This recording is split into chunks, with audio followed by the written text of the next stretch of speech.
He was into mountain biking. He's like, yeah, I got to show you. This is so fun. And the funny thing about suspension is you don't know what you're missing until you have it, right? You are one of us.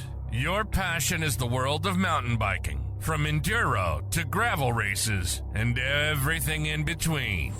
This is Insider MTB, the podcast that takes you behind the handlebars, into the dirt, and behind the scenes of the mountain biking world.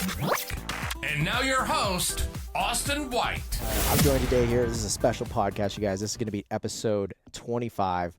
I'm joined with John Tomac. And John, you have a long list of accolades. I'm going to go into what Wikipedia talks about for you, but I hope this is a great introduction. And it says, John Tomac is an American former professional cyclist who competed from 1985 to the year 2005. You corrected it on it. It's 2000. He was a versatile rider who competed in multiple disciplines, including BMX racing, cross-country, road racing, trials riding, and downhill racing. Added in more in there, some slalom, 4-cross. We're probably even missing a few here. I'm going to update Wikipedia when I send this to them. Tomac became a mountain bike racing icon in the late 1980s as the sport began to develop beyond its formative years.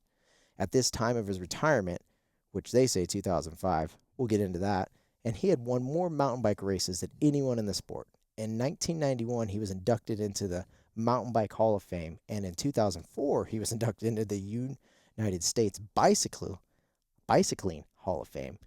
That's pretty... and, I mean, there's a lot more that people don't know outside of that, which is crazy. Are you human or not human? Just with, like, a lot of that. Well, I'm human. I guess I'm pretty ambitious at the same time and enjoyed, a lot of different aspects of cycling. That's that resume right there.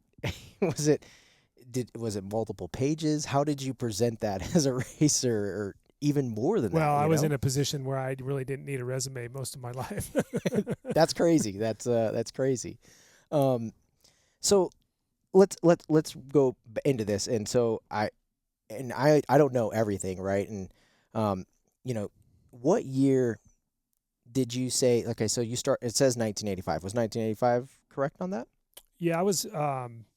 Well, we'll go back to when I started to get into cycling or bicycling or whatever, BMX. When I was a kid, I was a BMX racer.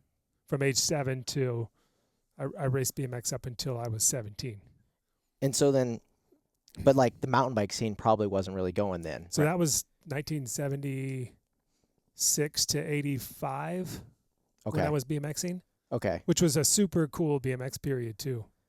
Really? It was like to me, it was the peak of BMX. Oh, really? Okay. Yeah. I didn't know that. But maybe it's because of the era I was in. Okay. But BMX had just started. And was that around the time, what is the famous movie? Rad. Rad. And was Rad around I have a that? Rad story too. Oh, really? Yeah. Okay. Let's save that one. This is way before Rad. Really? Well, I mean, Rad would have been 85. Okay. I think it was 84 when they filmed it. And then what was the change to I hate to say cycling, but mountain biking and all that, I guess, genre? Well, I was in Michigan BMX racing, and then when I was I think 14, I started getting some support like at the national level, and I think when I was 15, I got sponsored by Mongoose. Okay. So I was doing as much BMX as I could, and doing nationals, and world championships back then, and got to a level where the Mongoose, team was like, hey, we want to get this guy, and they signed me up. And then I was 16, I think, in 1984, and I was on the Mongoose team, and I won the 16. I won a national championship as a 16-year-old in the cruiser class, and I was second in the 16 expert. So I was like top level. Okay. And then at that point, I think it was 16 or 17, you kind of aged out of BMX, and you were either a pro after that or you were just kind of done. So, and I did turn pro and at that point, and then when I turned pro, they had an entry level pro class. They may still have it, and I did that class and advanced through that, in a few months. And that's in BMX. That's in BMX. BMX, yeah. Okay. But at the same time, Mongoose also had Eric Roop, who was at that time, he was the top BMX pro. So they were like full, and they were cutting back a little bit, and they were like, hey, we don't really have a spot for you as a pro, so we'll still give you a little support, but we can't really use you on the team. But the funny thing about it was I had a good relationship with him, and that's when I started to get into mountain biking, and I started doing well about that same time. It was a transition period in 85, 86, and they're like, hey, we'll use you on our mountain bike side. So Okay, so they had a mountain bike, and you were riding their mountain bike at the Yeah. beginning then. Okay. yeah, but this is early mountain biking. Like I think Hardtail, this is hardtail. even forks? No? No suspension. No way. No suspension, and one of the only production mountain bikes at that time was the Specialized Rockhopper. Okay. And then a lot of the other brands started kind of dabbling in mountain bike production in, I'd say, the mid 80s. And that's what sparked it. But Mongoose was pure BMX. Really? Yeah. Okay. They just built a mountain bike because it was kind of a hot trend. Okay. And And you got your hands on one and you were riding it some more. Was Michigan Trails good at that? no, I was No. out of there. I went Oh, to you were Southern out. California right after I graduated high school. Oh, really? So I was Okay. in SoCal in 85. I Okay. graduated in 85, and I think after the Nationals and BMX, which were in the fall, I went to Southern California. Okay. And so then, And my sister married Robbie Roop, who is a brother of Eric Roop. They were both BMX pros. oh, really? Okay. So I stayed with them, and then my brother-in-law at that time, Robbie, and I had another friend out there, Byron Friday, who was also kind of in the cycling industry. He was into mountain biking. He's like, yeah, I got to show you. This is so fun. And then I'd go riding with him, and I loved it. okay. Yeah, but I loved everything. Like I loved climbing and descending, and Oh, really? because a lot of the BMX guys would, they'd ride a little bit, but they're like, man, we can't handle this climbing stuff. So Okay, so you were a monster from the beginning, is what you're saying. Like, well, was it the BMX thing that got there, or no, what? I mean, I had some. I didn't really have any motivation to do endurance sports, but when I was doing sports as a kid, like I'd play soccer and I played midfield, and I could just run everybody into the ground, but I didn't think anything of it. And then and BMX, I was, it's so short that Yeah. you don't really know. But if we ever did a lot of reps and stuff, I could tell that maybe I had an You were advantage on stronger, some right? guys. Yeah. And then but when I started mountain biking and doing like cross country style riding, it took me. Oh, I trained for almost a whole year, but I got like really, really to a really high level in a really short period of time. Okay. But that's genetic VO2 Okay. and power and all that stuff. So, like, you weren't out searching for endurance racing. It just kind of came, and you were like, "Oh, wow, this works out, right?" Or Yeah, I mean, I was hanging out and riding with Byron back then, and we'd go do local races. okay. But a lot What of times, was a local mountain bike race like then, or was that BMX? well, I was in Southern Cal. So this is local mountain bike racing. So this is just crazy. Like there was a race promoter out there. He was an old cyclist. He was still a cyclist at that point. But earlier, I think in the late '60s, he might have been on the Olympic team. Okay. But he was a good road cyclist. Okay. He was like kind of a wacky out there. And hippie, he was hippie guy too, but he was the race promoter. Okay, and putting on these mountain bike races. And Yeah, and his name was Victor Vincene, and he'd run all these crazy bootleg races all over the national forest or whatever. Oh, really? So these we weren't would like just- sanctioned. This He wasn't would like go meet at this canyon at this parking area, Okay. at 8 a.m. on Saturday morning, and 200 people would show up. okay. Wow, really? Yeah, they weren't huge, but if you were a mountain biker in Southern Cal, you You knew. went. Yeah. Okay. Yeah, Okay. and a lot of times we would race up the mountain, Okay. and everybody hang out at the top. That was the hill climb, and then we would all race down the mountain. And so then going down was. I mean, I'm thinking single track for some reason, but it wasn't. Most of it was fire roads. Back Okay. then. And so you're making passes on a fire Well, road. no. When we did our hill climbs, we normally did mass start, and then we got up at the top, and we would do time trials down. Okay. So you I had. mean, once in a while we had a mass start, but it'd be just insane. So, I was gonna say because I was like, how do you decide a winner with no timing system at that We time? had timing, but Okay. it was It was a stopwatch. it was like hand timed. Really? Like you had a start time, Okay. and then they would record your finish time. Okay. Wow. I mean, it was rudimentary, but it worked. Yeah. Oh my god. But man, it was gnarly. Like, because you're going down a fire road with like sketchy cantilever brakes, and no suspension. No. And I mean, the dirt roads now in mountains are way nicer than what they probably were then. They were right? rough, yeah. Yeah, like rain ruts, death. I'm just thinking in my mind, right? I mean, if just reminiscing, we used to do a mass start downhill in Bishop, which is close to Mammoth. Yeah. And we had the Kamikaze at Mammoth, but Bishop had its own race, and it was called the Ultimate Kamikaze. And it came off the White Mountains, which are, I guess, on the east side of Bishop. So we started at the top of that, it was high. It was probably 10,000. Oh, really? And then the finish was at Bishop, which I think is 4,000 or 5,000 feet. So it was a massive vertical drop. Okay. And we did a couple, like 2 or 3 miles on a fire road. This is mass start. And then you went down, basically down the mountain. Really? Okay. And it got so rough that guys had to stop because their hands would basically quit working and they couldn't brake. Yeah.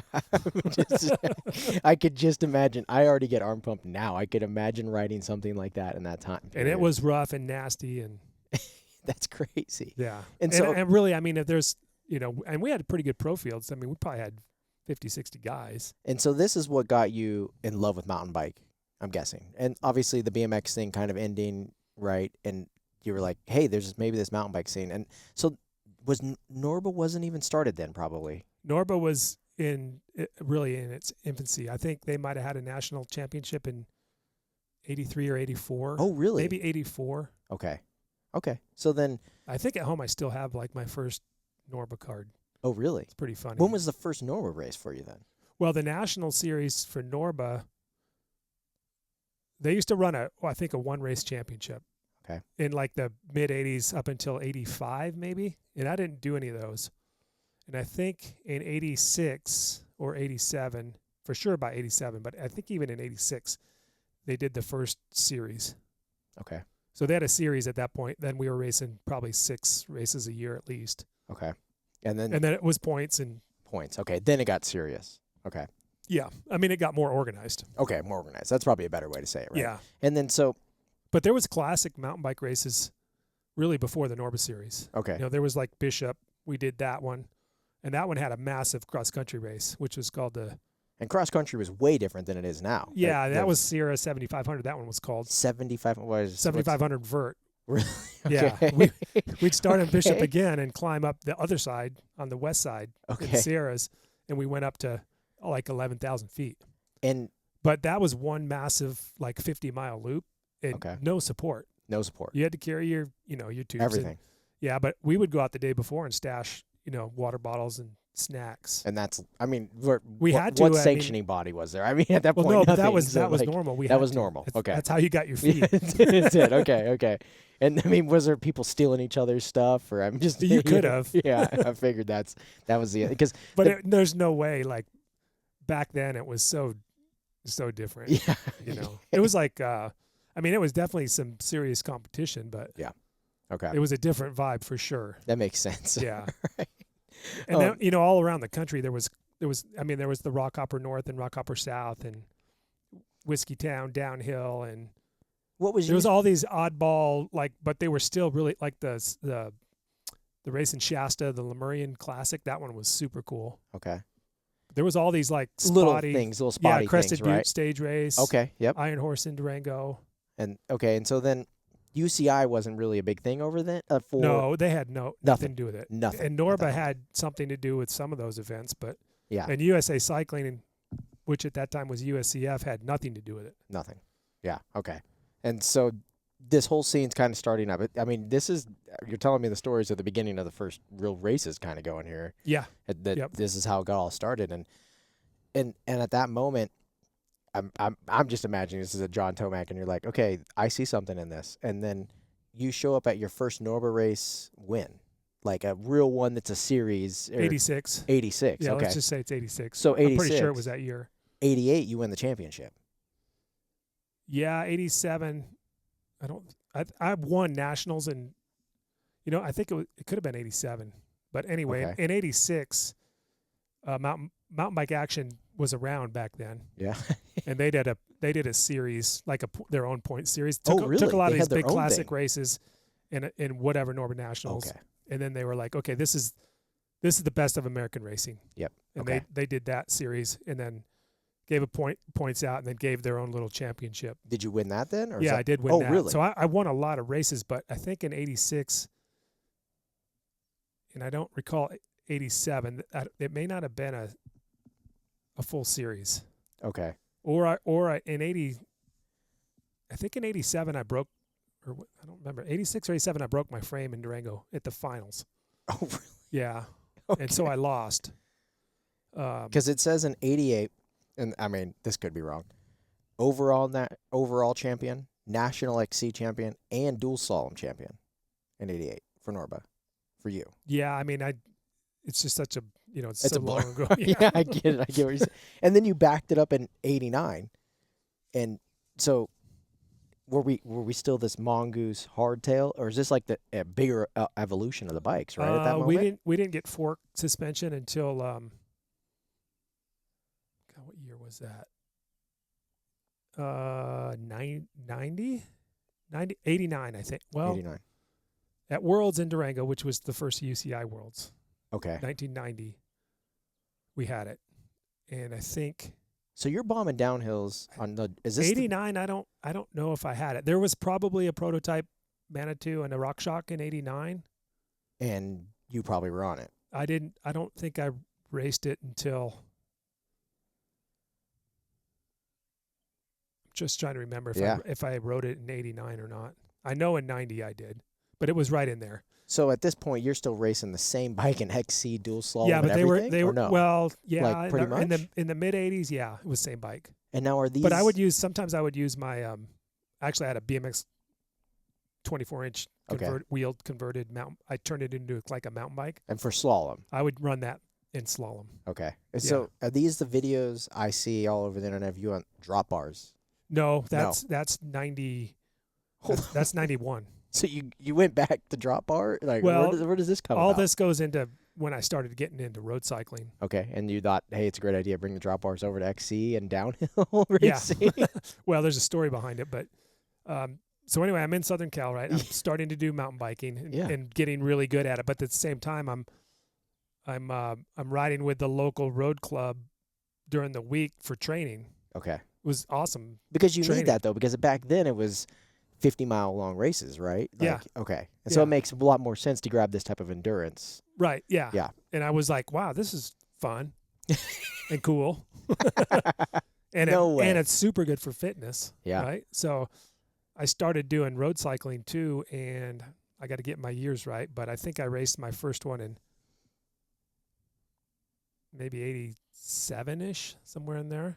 But the same thing happened in mountain biking. Like I went from going to my first criterium as a category 4, winning it, going to another one, winning the 3 category, and then the guy bumped me straight into the Cat 1-2 Pro, which is the top class.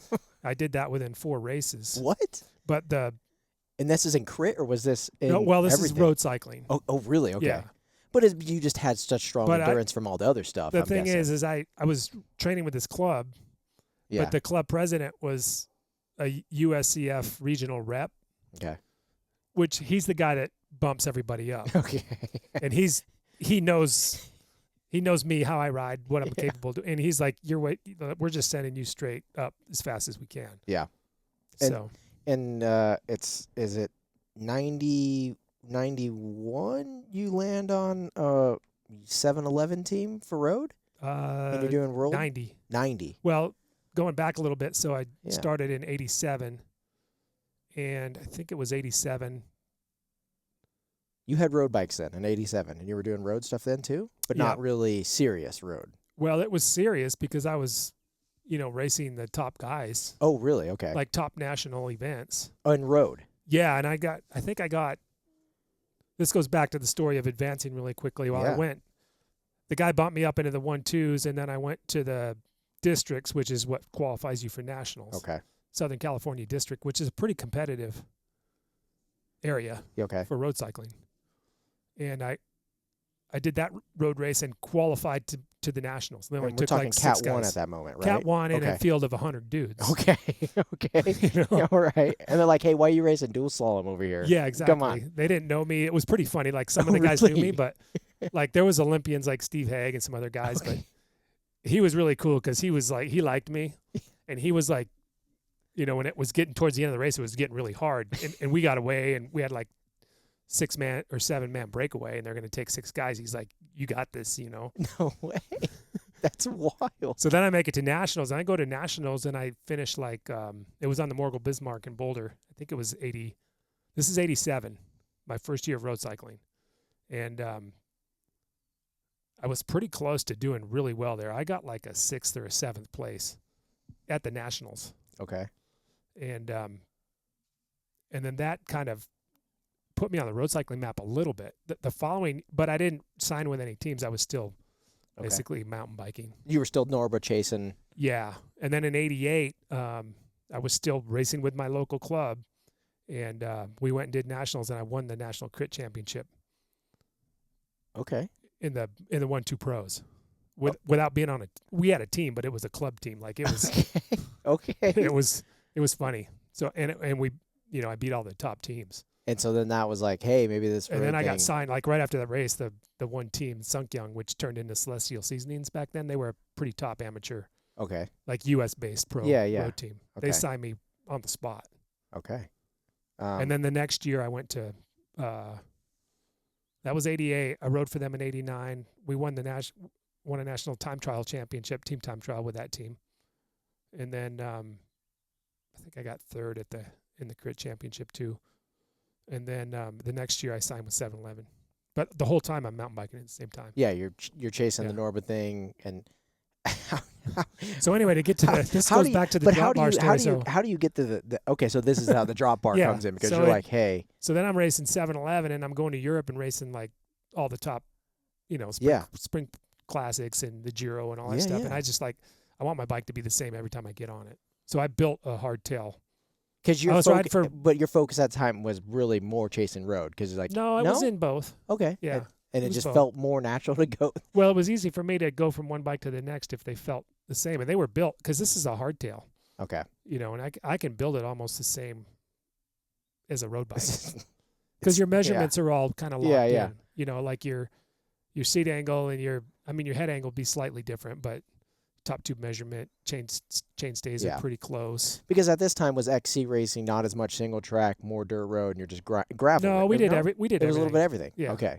And it was actually, it's different than it is now. Okay. World Cup, they do all these fabricated rock gardens and all that crap. Yeah, It didn't matter. We had some gnarly stuff. Okay. So you had stuff that drop bar probably didn't make sense for, is what I'm getting at. Yeah, there was some stuff that was super sketchy. Okay. Yeah. You're doing it in drop bar. Just Manask World Cup, I think in 1990 had some really pretty gnarly sections. Oh, really? Okay. And there was one like off camber, kind of single track thing, and I remember coming down and I hit a rock or something and it kind of bucked me, and I like flew off the trail and landed in a little small tree upside down. But do you think that would have happened if it was drop bar? I'm guessing it wouldn't have happened on flat bars. No way. Okay. And then there was another section that I could barely make. Okay. But it was even gnarly on flat bars. But you were just committed to the drop bars, and that's why we see all those videos for a little bit? Or was that a few that was one season, okay. Really. It was only one season? Yeah. Really? Okay. Yep. Well, they got a lot of video of it, and somehow it's hit the internet, so I don't know how. Yeah. But, in 90, then going to 91, I went back to flat bars just because, it was getting a little more competitive, and I knew I was faster with flat bars on the, on most of the descents. Yeah. This episode is brought to you by Maxima Racing Oils, a leader in high-performance lubrications for over 4 decades. If you're into riding hard, racing fast, or just keeping your bike running smoothly, Maxima's bicycle products line has you covered. From chain lubes and suspension fluids to cleaners and protectors, the bike-specific product line is built to perform. And here's something cool. Not only do pros use it, so do brands building your bike. Maxima supplies OEM suspension brake fluids to people like RockShox and SRAM. So if you're riding their components, chances are you're already running Maxima. Check out their full lineup on MaximaUSA.com and level up your bike maintenance game. Also, next time you go to checkout, put in Insider MTB to get yourself a good discount on everything Maxima. We dropped the drop bar. So that gets us all the way to like 1990, right? But that's kind of how I ended up on drop bars. Okay. I mean, there was a few. It's a way better Some story of the than I original thought. drop bar stuff came from Richard Cunningham. Oh, so other dudes were running it too. Yeah, I think it's Richard. No, Charlie Cunningham. Okay. Richard was the guy that worked for NBA, but Charlie was the guy that built WTB Oh, really? bikes. Okay. And the I'm not- original Cunningham, it was called a Cunningham Indian, was a drop bar mountain bike made out of aluminum. Okay. So there was just a whole mountain bike being sold that way. That was in, like 85. This was gravel. I mean, Original gravel. Yeah, original Yeah. gravel. Really, he's the guy that built the first, original gravel bike, I guess you'd say. Okay. But That it was a makes- mountain bike. That makes sense. Okay. Yeah. Because I mean, you'll see a lot of pictures of Jackie Phelan from back in the 80s. That was rocking that. Charlie's wife, I think, Okay. racing that bike. And But they had the WTB team back then, too. they were all drop bar in it No, but occasionally. occasionally. I think most of the guys on the team were running flat bars. But, So it wasn't a case by case scenario. but Jackie ran the drops almost always, I think. But for you, But they it were was like flared out. They weren't like straight drops. okay. I was running. You were running The straight. drops were. It was kind of cool too because Chinelli was building the bars, and they were building the bars for Okay. 7-Eleven and Motorola team back then. But they built me 46s, which are And- super wide Super wide. Okay. drop. Like Yeah, they didn't 'cause- build them. Okay. Like they went. 'Cause I was They just went to 44, and that was the largest stock size. And I was like, I want 46s. And then I built Criterion bends too because they're a little more rounded on the top. Okay. So if you get like super steep, Yeah, I was wondering your how do you- forearms wouldn't hit the top of the drops. Okay. Okay. So the 46, and if you find these, they're really rare. Oh, really? So there So might it's a be some out there. 46 Criterion bend, and then it'll have a JT on it because they put a JT on them. Okay. And they built like 50 of those bars or something. Okay. Those are hot. Really? If you got those, that's like Send it's like a Tioga disc wheel. It's like the John holy grail. Tomac at tomac.com. Send it to him. He wants to still see him intact Yeah. racing. So, I mean, I hate to segue way off of that, but like, then, I mean, and maybe that's why these videos became popular, but like, that's gravel racing now almost. Now it is, yeah. Right? And it's kind of weird. It doesn't seem weird to you a little bit like that maybe you were doing it back then and now it's now? I don't, you know. It is weird because, I mean, the whole time I was in 80, I think it was 89, I moved to Durango, and we would ride there all winter. And we called them cross bikes because cyclocross was what it was back. Yeah. But it was a gravel bike. Basically, it was a road bike with cantilevers. And I'd put big tires on it so I could ride all winter. I could ride on the snowpack roads and, hit Yeah. icy spots on the, on the county roads. And And that was our winter bike. Like, that's what we rode on. Yeah. They didn't get any attention because nobody ever saw them. Do you think, just weird hypothetical, but like, if gravel was to be a thing then like it is But now? that was a gravel bike. That was, yeah. It didn't have that name. Yeah. What was it called? I mean, just I mean, your mountain bike. yeah, our cross, we called it a cross bike Cross at that bike. point. Yeah, okay. Which yeah. is, cyclocross bikes really aren't Yeah. any different from a gravel. I mean, they are slightly, but Yeah, yeah. it's an off-road road bike. It's an off-road road bike. Yeah, Yeah. exactly. It is, yeah. But I mean, I'm guessing the tire, like, I'm sure you've seen some of the gravel bikes now. They're the tire choices and how good they are and just now specialized with the suspension and the fork, but it's not. And Yeah. you know what I mean? The flex and everything like that, which you guys probably would have, sacrificed a goat for to race with back then, Well, the funny thing about suspension is you don't know what you're missing until you have it, right? And when I got my first fork on, we raced, I think it was a Mount Hood. It was a Norman National. And it was, up the big mountain. Yep. Turn around, come down, and I could not believe how fast it was. Okay, so it was Yeah. good for It was going a up massive too, game or changer. like, Massive game changer. More than rear suspension. and did at that moment you were like, I'm just wondering at that And that was, I had drops on at that time. really Yeah. with the fork. With a fork, yeah. How much travel we talking? It was like, Minuscule. yeah, I don't know. I don't think 50, maybe 50 mil, Okay. maybe. And then I'll bet it was less than that. were you Yeti at that time? Probably 80. Yeah. Yeti. Okay. Yep. And I had a year where I raced for Mongoose. I think it was through 89 okay.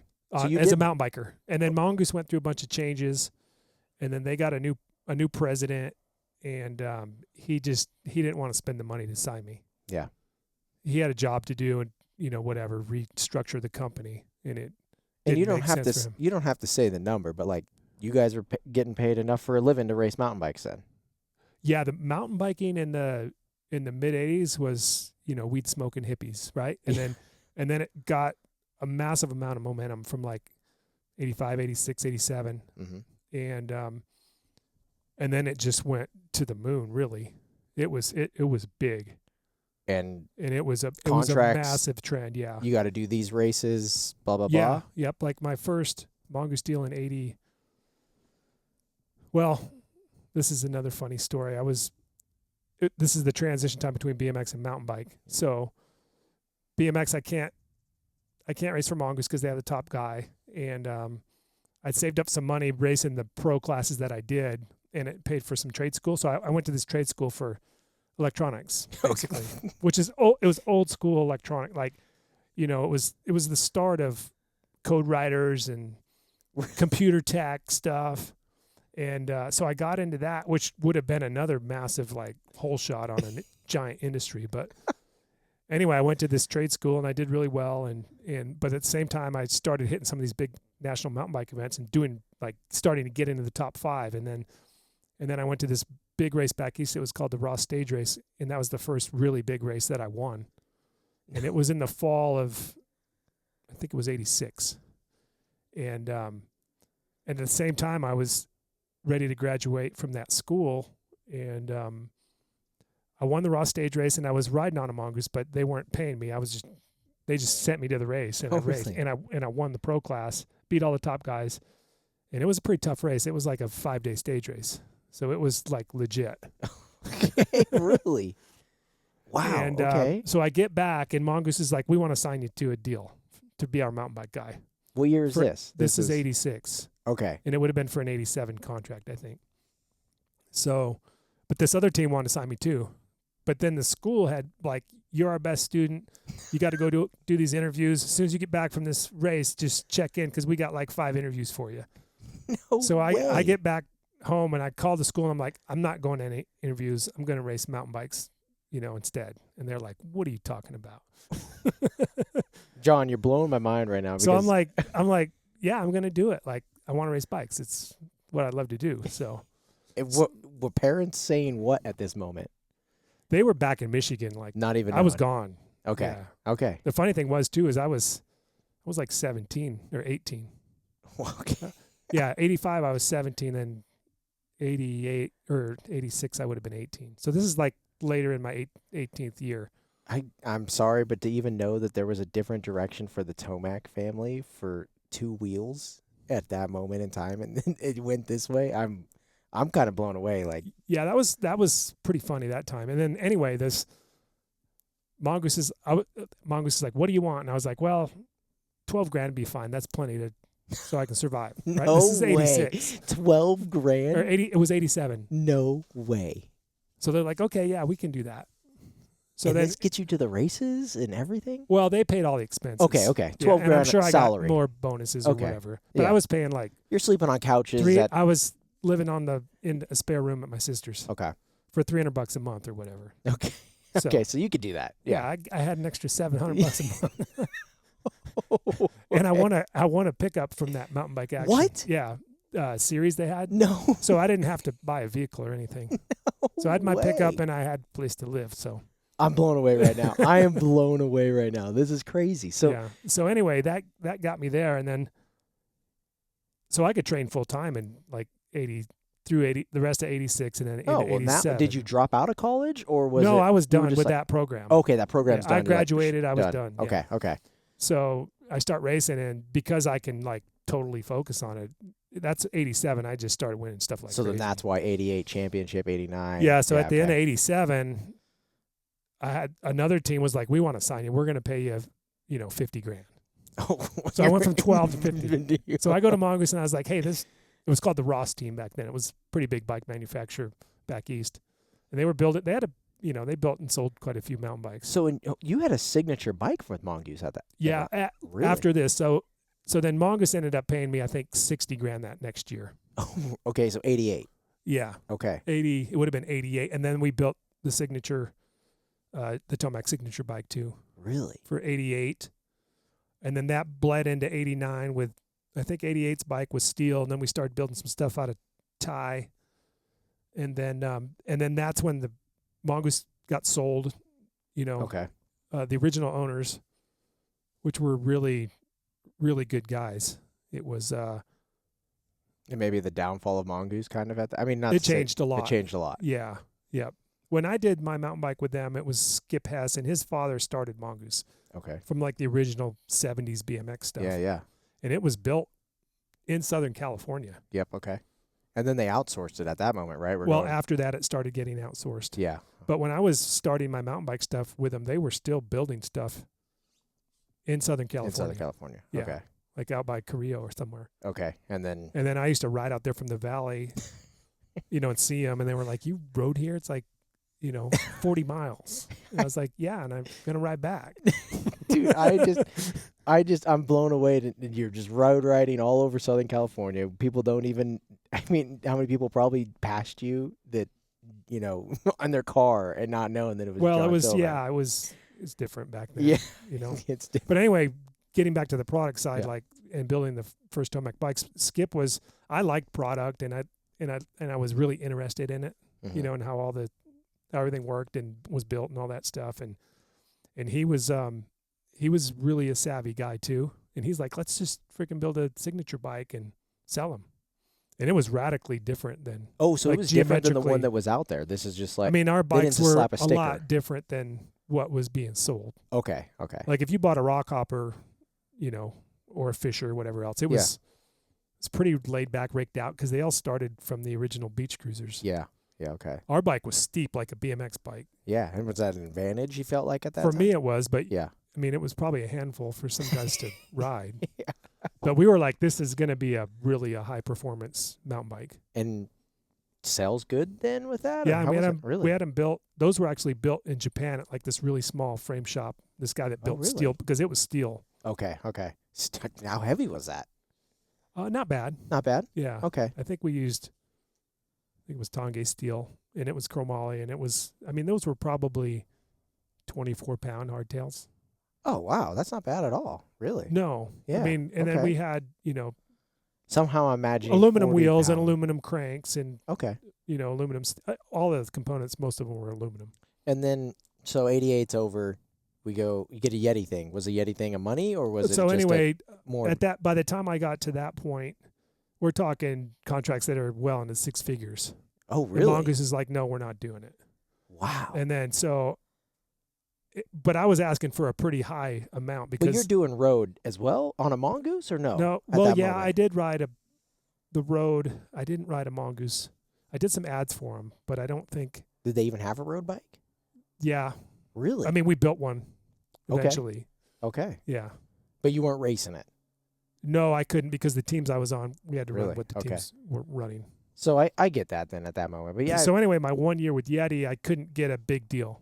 Oh, really? And I wasn't going to sign a deal that I didn't feel was fair. Okay.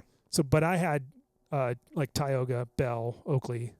I had all those sponsors, and I was racing the road professionally. So I was like, Okay. we're going to find the right deal. It's just not going to happen It's not this year. So, Parker was local in Durango, and I'd known him since he started Yeti. Okay. We were kind of friends, but Yeah. Okay. I You're was like, like, John, "Hey." I don't have a deal. I'll ride your bike until I get one. Okay. And so then he built He built you some bikes. me the bikes, and I rode for him, and I didn't really use his side sponsors. I used all my own side sponsors. Okay. Okay. So it was like And it was then almost like a privateer deal. Are you showing up in a pickup truck? What are we showing up in? Well, at these John things? had his box van, Okay. which was kind of the first Semi thing, whatever. Tech support. Okay. Yeah. Okay. in the sport. So And then what was, just a vast difference probably going over to Europe to race road around that time when you were, right? You were going to Europe to race it? Or was that not till 90s? That would have been the year.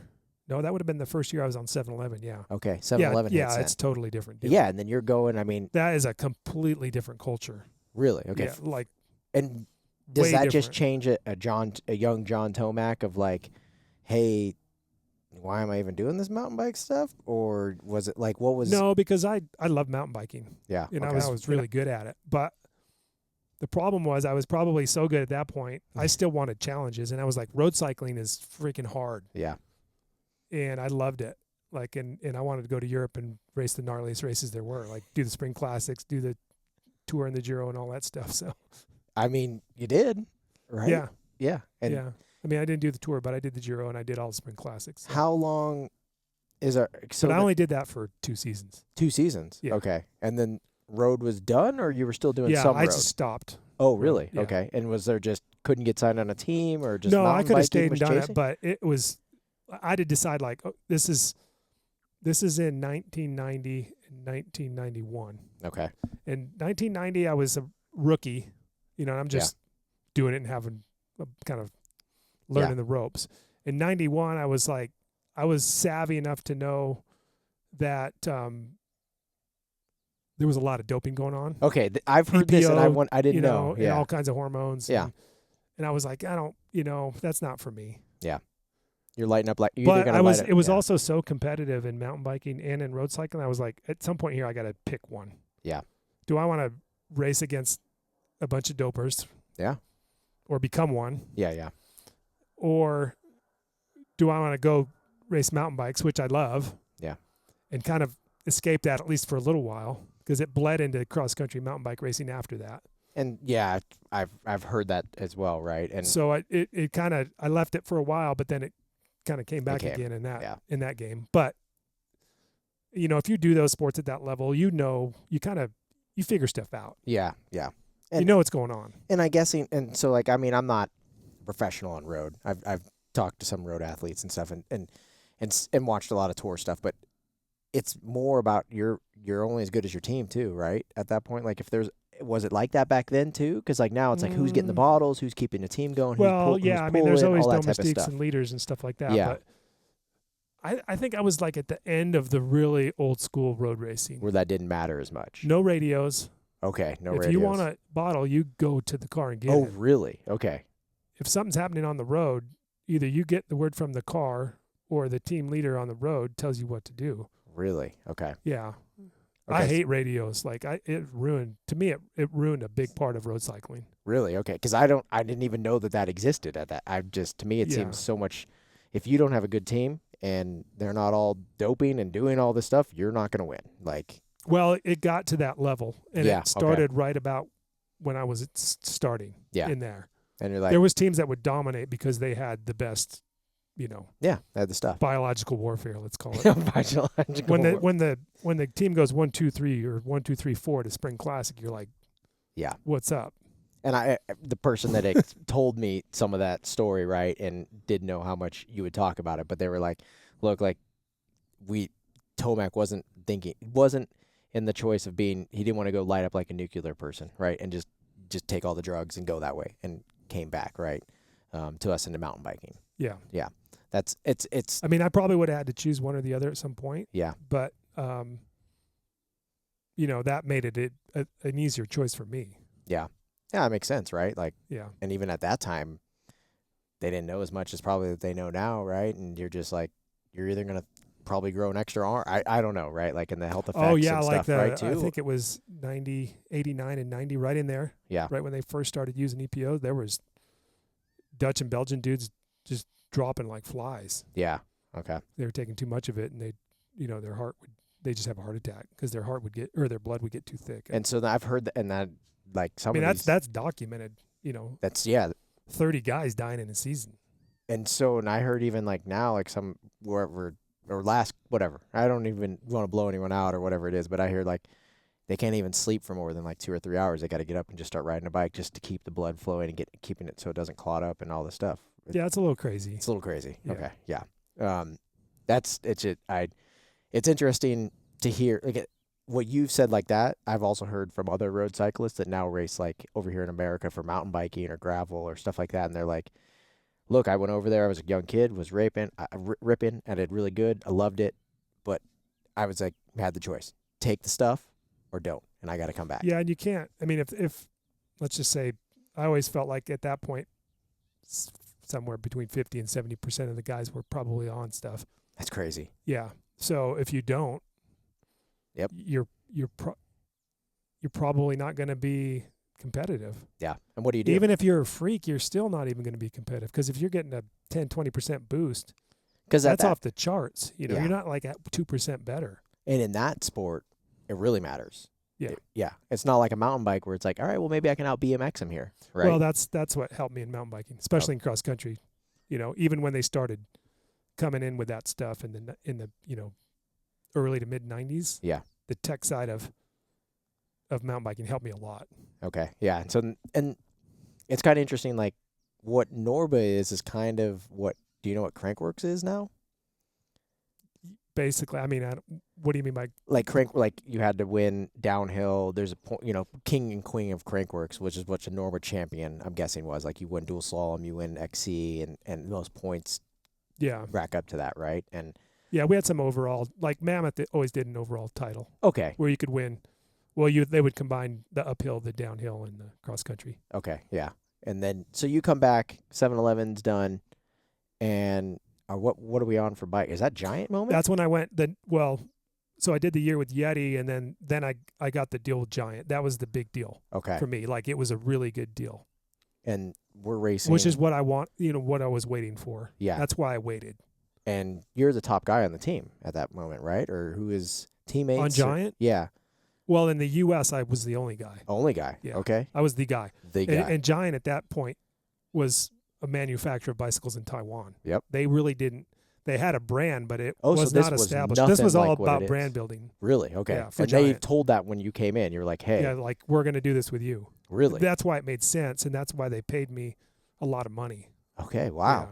Yeah. And I think that deal was $300,000 salary a year. No way. In the early 90s.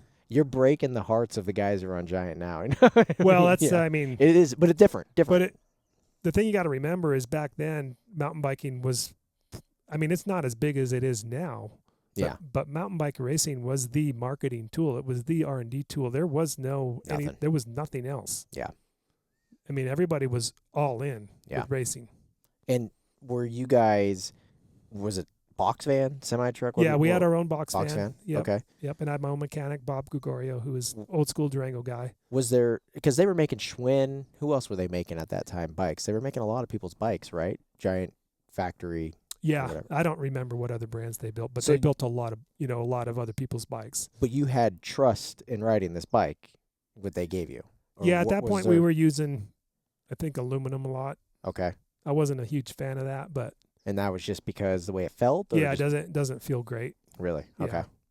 And were you just, I mean, you were developing this bike basically. Yeah, and we were still hardtail at that point. Oh, really? Yeah. And what was everyone else? And we were hardtail on cross country all the way till I was done cross country, which was 96. But the downhill bike was.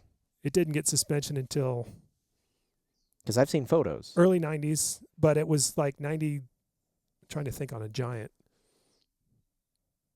Yeah, maybe 92 or 93. Okay.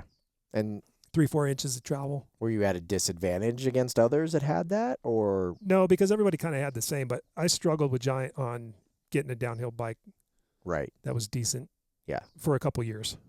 And that's where they were a little bit behind because they didn't have the tech that some of the other companies had, like the knowledge of building, suspension chassis. Yeah. Linkages.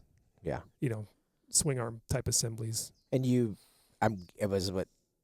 are we talking like it was an easy conversation, or with the Taiwanese, was it like a tough time to get them to go to that? Or like, what was the process? No, they understood. They did. And they were good because they were like, we don't know how to build this. Yeah. So then I think Richard Cunningham, the other Cunningham, built me a Giant branded downhill bike. Custom one-off he was type building, thing. God, what was his brand? He had another brand. I'm trying to remember the name of it, but I can't right now. Okay. But anyway, he was building his own bikes. And then he was like, hey, we'll build you a bike that you can race downhill on. But it was still 3 inches of travel. We're chasing Norbas still.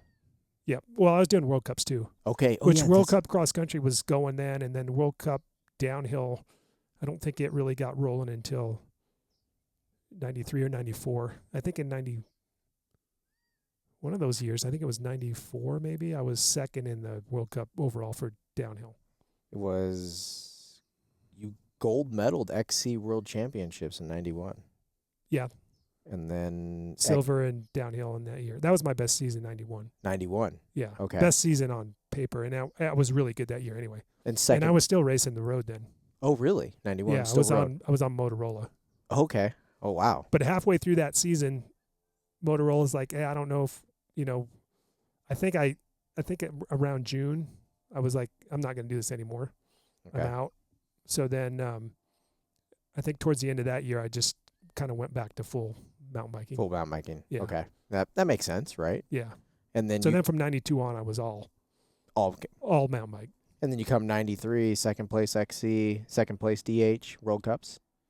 Is that series or is that just one round or how does Those that would be work? series. Series. Yeah. And so then what was it like for you going over there with Giant? Did they have a truck there or how? Yeah. Yeah. Really? They built a bigger team in Europe, actually. Oh, really? Later, Okay. like a year or two after they signed me. And you just would flop. You would Yeah, if I land was it. in Europe, they would support me. Okay, so And there if was they a came support over, system. we would do our best for them, but they'd bring their support guys because they got a pretty big World Cup team going by I think it was the mid 90s. By the 90s, okay. Yeah. And then And that was Rob Warner was on that team. He was my Oh, teammate really? for downhill. no way. And then I had their cross country guys were kind of my teammates for cross country, but it was just they were like Giant Europe was not Giant USA. Giant yeah. USA was basically me. Yeah, okay. And then Giant Europe was that whole other program. That's wild. I had But we would cross paths a lot. Okay. And then and what year did Greg Menard show up in these areas? Was it Well, the funny thing about going back a little bit was when Warner came in to the sport, he came in with Petey, and they were these two English guys. Yeah. And they were funny. I think they showed up in like 95 really? Okay. in jeans. In jeans. racing downhill. Okay. What is a John Tomac? And I'm like in road- a skin suit. Yeah, you're like, what? And they were wild men, And that was a little bit of a changing of the sport more another Yeah, I mean, evolution, they right? eventually became, a little more professional, but still held it pretty wide open on Saturday night or whatever. That's hilarious. And then, and then we had, racing Palmer during that time too. Yeah. Okay. Palmer was, a big competitor of mine for the downhill side. And then X Games pops off and has it, right? Yeah, It's some- they had their first X Games events were kind of weird. Okay. Yeah, it was Like they did a like weird, this straight line thing. And then we actually did some cool ones. We did a slalom. That's the one I think I got third in. So I got a medal at X Games. And then we did biker snowcross, which was like 6 guys. Okay. It was like a border cross race, but Yeah, on mountain okay. bikes. And that was really fun. That was cool. Why didn't four cross take off as much, you think? Like, because I feel like four cross is sick. I love watching that. Oh yeah, I like that. Yeah. Yeah, that's a cool format. Yeah. Much better than, slalom was okay, but four cross was awesome. Right? Yeah. Yeah. You're hitting guys in the corner. You're getting a little aggressive. And the courses were cool. Yeah. Some of them had pretty good jumps and It was almost a little bit moto, Yeah. Like, yeah. yeah. Do you ever, I mean, to me, I wonder why that didn't succeed, or. It's a little tougher to build that stuff, Okay. and it's a lot harder to build it on dirt than it is, Yeah. with a snowcat and on snow. Yeah. I'm saying it specifically for just on dry dirt, figured out. Like, I thought that was rad to watch. It's great to televise in a sense. Like, there's the issues that, like, televising an XC race, right? And that's why they cut it to a 2.5 mile thing now and getting that type of stuff out. And what is your thoughts on, like, because when was it 96 when they made the rule to change XC to 2.5 miles? Or no? When did they? I stopped racing XC after 96. Okay. So I went all the way through 96, and we were still old school. You were Like, still old school. our world championship time target was 2 hours 45 minutes, Oh, and our wow. World Cups were 2.5 hours long. That was Okay. the target. So you could go at a World Cup, you would go a lot of times between 2:15 and 2:45, and they would only adjust it on course conditions. Oh, like, So if it was going to be a mudder, they would go, okay, we're going to do one less lap, okay. and that was it. Yeah. And typically we would do 6 laps would be a lot. 4 laps was pretty normal. How For much 2 elevation per lap type of thing? What were we at? A lot, like Over up to the top of 1,000? Snow Summit and back down. No It's one lap. way. No way. 1,500, 1,000 feet. What? Yeah. if they would have ran the format they're running now when I was racing cross country, I would have won a lot of World Cups because I was really good for an hour and a half. Yeah. Okay. And I was really good if we didn't have to climb extended climbs. Yeah. Meaning more than 10 minutes. No, I get what you're saying. Yeah. So like the newer stuff, you feel like you'd be more tailored towards what? Oh yeah, for sure. Yeah. Without a doubt. Okay. So that because I wasn't like a really small climbing guy. I was 165 pounds at that point. Yeah. And okay. I was like powerful. But you're also Punchy climbs were my thing. And were you doing downhill racing at the same time? So you would do the XC race Saturday or something. Yep. Sunday downhill. Yeah. But I loved it, and I was fit enough. It didn't matter. How many people like were doing that? I didn't feel like I was at a disadvantage that much downhilling, other than I wasn't fully trained for it. In 97, I was like, I'm going all in downhill. Okay. And I put on like 20 pounds of muscle. Yeah. And And I was a much better downhiller after that. And why downhill at that moment? What was the big? I had been doing cross country since 86. So I did 10 years of it. Yeah. Burn you out. And I was pretty burnt. And it was another deal with with some of the dopers. And I was like, I'm just over this. Yeah. I was almost at the end anyway. And I was like, I'm just going to do downhill. They can take a lot of dope, but they're not going to stay on the track. So then maybe we'll rewind a little bit. Is it 93 when Olympics comes around for XC? I think it's 96. Okay. It was 96 was the first year in Atlanta. Oh, and when you were telling me the story, and 95, it took 2 years to decide in the Yeah, points? we had, I think 4 of the 6 qualifiers were in 95 for the Okay. Olympic team, and then there was 2 in 96. 95, I had a pretty subpar cross-country season because I got sick. Okay. I had like a stomach issue, parasite from racing in Hawaii. Okay. I got it at a World Cup there, and I actually got sick twice there. But There's it a was World almost like Giardia, but it would knock me back really hard. Okay.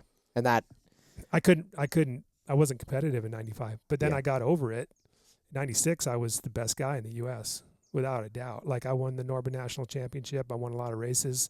I won the Olympic qualifier on the Olympic course, and I was second at the other qualifier in Michigan. So I went 1-2 at the 2 qualifiers in 96. But if you're USA Cycling at that moment, was USA Cycling picking the people for that? Was it, or who was it? well, yeah, I mean it was their choice. It was their but choice. They obviously the points. They had written the structure down like this is how we're picking the team, and they couldn't back out of it. Yeah.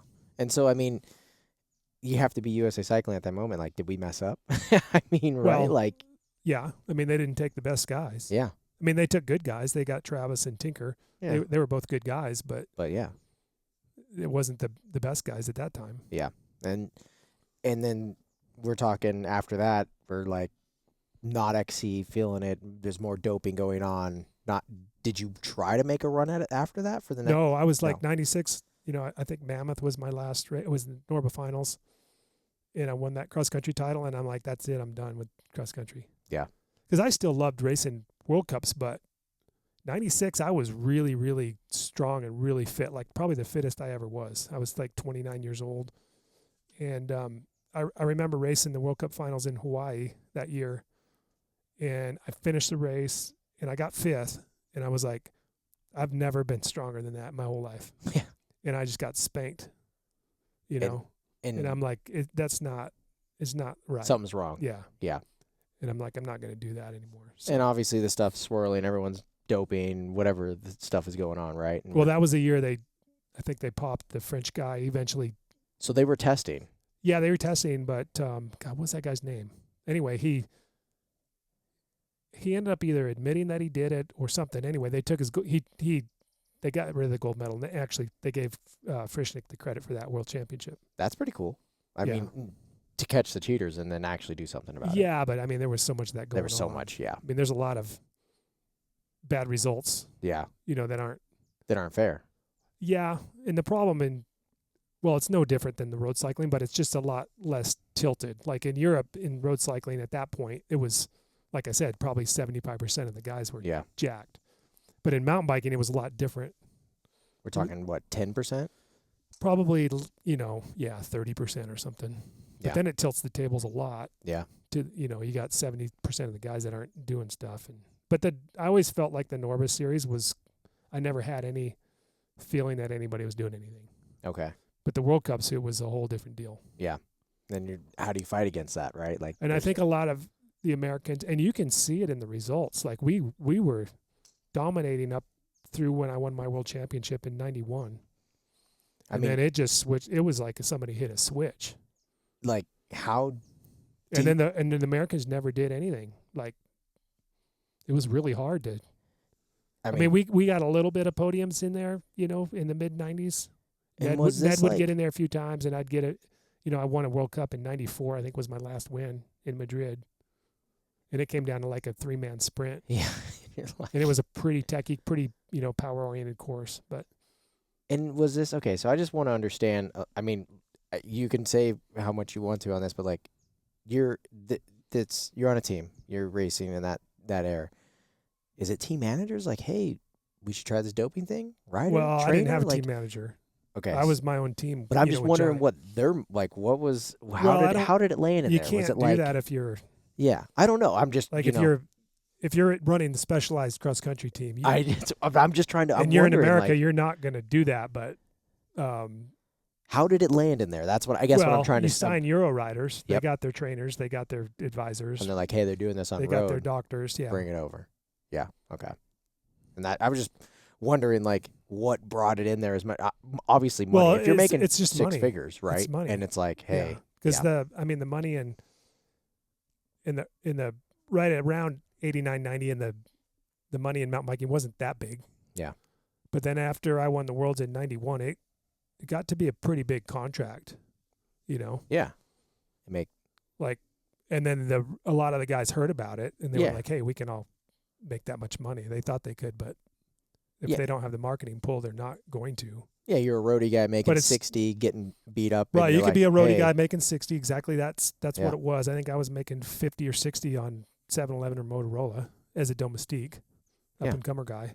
Or you can try to, win World Cups in mountain biking and, make a couple $100,000 maybe, or 150 or something. Were the prize purses big then, or no? Or was this just all World Cups back then were $3,000 to win. Okay, so not much. Yeah, probably the same anyways now. Yeah. It was fun, though, because it was always cash. Oh, really? Yeah.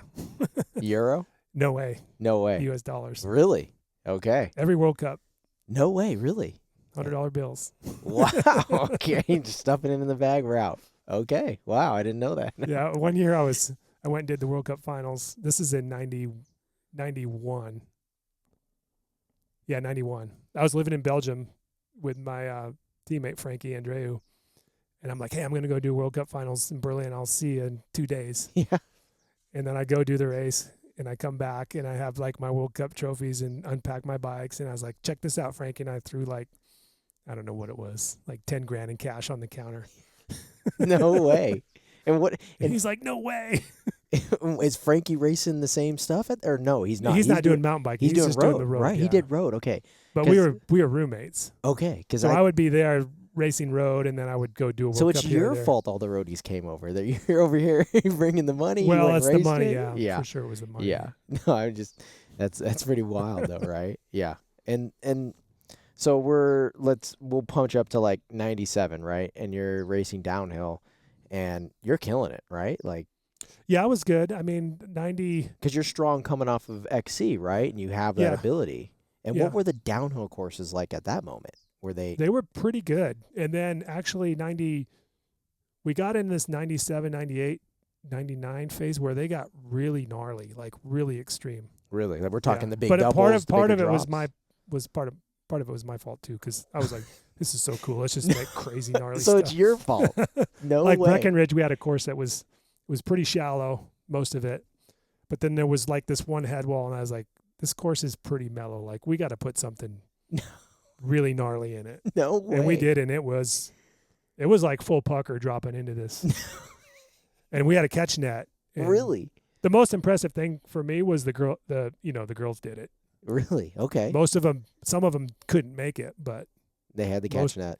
They did it. Did it? No way. So it's John Tomac's fault why we got the gnarly stuff. And then it started getting like, I mean, it wasn't like rampage gnarly, right? But it was downhill racing gnarly. Like what we are kind of at now, though. And then it mellowed out. Okay, it mellowed out a little bit. Okay. I would say now it's pretty back to what pretty typical. You're wanting. You know, but when I watch the races now, there's definitely a lot more patting on trees and rocks and stuff. You know, we had occasional pat on a tree, but if you yard sale back then, you were going to pay. No way. I can just imagine. Yeah. That's and our bikes were, you know, they were good, but we were still developing a lot of stuff. You know, so brakes would go bad or shocks would blow up. Or you'd get a flat, you know. Yeah. You'd get a flat going tubeless 30 wasn't miles even a an thing hour. then. No, there was no tubeless. No tubeless. Yeah. Nope. No carbon rims. Oh, no. No way. No way. You wouldn't even try that. You would have been like, I don't think I would even run them now in downhill. I don't know if they are, but some dudes do. It's pretty wild. Yeah, I mean, I built a rim with Sun Ringlay back in the day, and we actually built it to be really soft. Okay. So that it could absorb a lot of the hits. Yeah, yeah. And it felt better. And we got less flats, but they were almost disposable. And so I have a photo of I have to ask about this. What exactly am I looking at here with this rear wheel? That's a Tioga disc wheel. Okay. So that's a tension disc. So it's Kevlar strings, like strung under tension, and it weaves to the hub and then back out. And it was built by an engineer in Japan, and he did it as a project. Work? Maybe even like a thesis project for his university. But he built that wheel, and then Tioga, which was one of my sponsors, got a hold of it in Japan, and we're like, "You need to try this." And I tried it, and it was good. It absorbed a little bit of shock, and that was, you know, back in the hardtail days. So but it was cool because it made crazy sounds. Really? Like you're hitting stuff, it's pinging off, ding ding. Yeah, but it would go like make this whooshing sound when you're riding it. And no wind issues? Yeah, some, but on the rear it's not a big deal. But I actually raced one on the front, and that was pretty sketchy. No way. Yeah. And the wind will catch the front disc wheel, which we used to use those on the road. Okay. But then UCI banned them because they were dangerous. Yeah. Yeah, I mean, it makes sense. But man, they were fast. And so it wasn't just it felt like it'd be more abusive with the No, it'd be like taking a spoked wheel and putting like a 10-spoke cross on it. Okay. Because it was so, versus a radial straight spoke. I mean, you can really feel the difference when you go to those two different style wheels. And you didn't compact any of these suckers I down? blew them up once in a while, but really? what would happen is the carbon cords would tear at the hub usually. Okay. So but it wasn't then we figured it out. thinking. We couldn't. We would only use them like, I think it was like 15 hours or something per wheel. Okay. Yeah. They would just wear the carbon out. No, I mean the wheels. The biggest problem was it was a little bit of fatigue, but a lot of it was the elements and washing them. Okay. It didn't like to get wet. It didn't like to get wet. Yeah. Okay. And I'm sure you've seen some of these old photos with it. Yeah. So that's got a couple good things on it. That's got the Chinelli bars in the disc wheel. I don't even. But that's why that bike's so iconic. Like that. That's an iconic mountain bike. Really? Okay. Yeah. That I think is a C26 Yeti, which was super cool. It's wild. I don't know on the frame. I can't quite see it, but I think it is. Okay.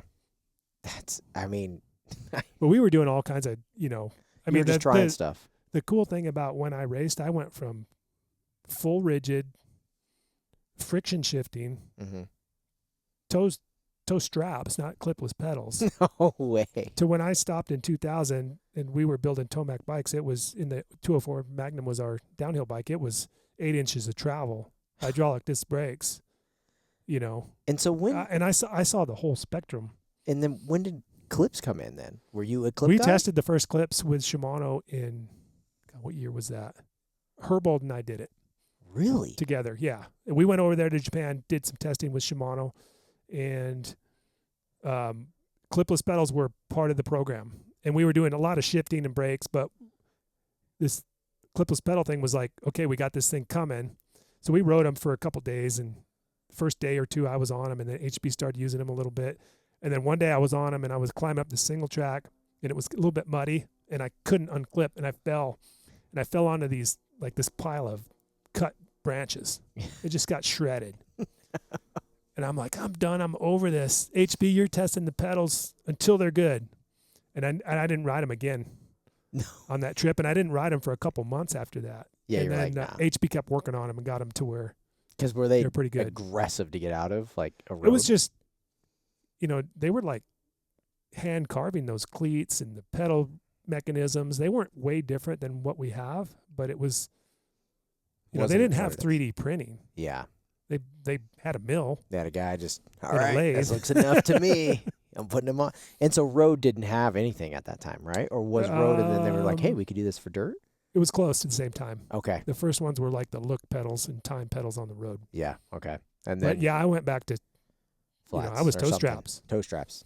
But We called them clips with toe straps, and then it turned to clipless. And somebody asked me the other day, why do they call them clipless? And I was like, because there used to be a toe clip with a strap on it. okay. And when that went away, clipless.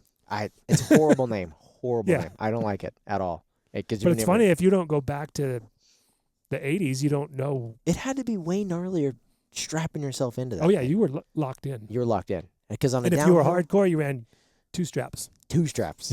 Two strapping. And the sweet straps were Italian Alfredo, leather or something or what? Alfredo bindas. No way. So if it was gnarly, it was like, yeah, you were double bindas. And when strapped in. when you're crashing, you're rolling the windows up and the bike's going with you. at that moment. Probably. I mean, you could get out.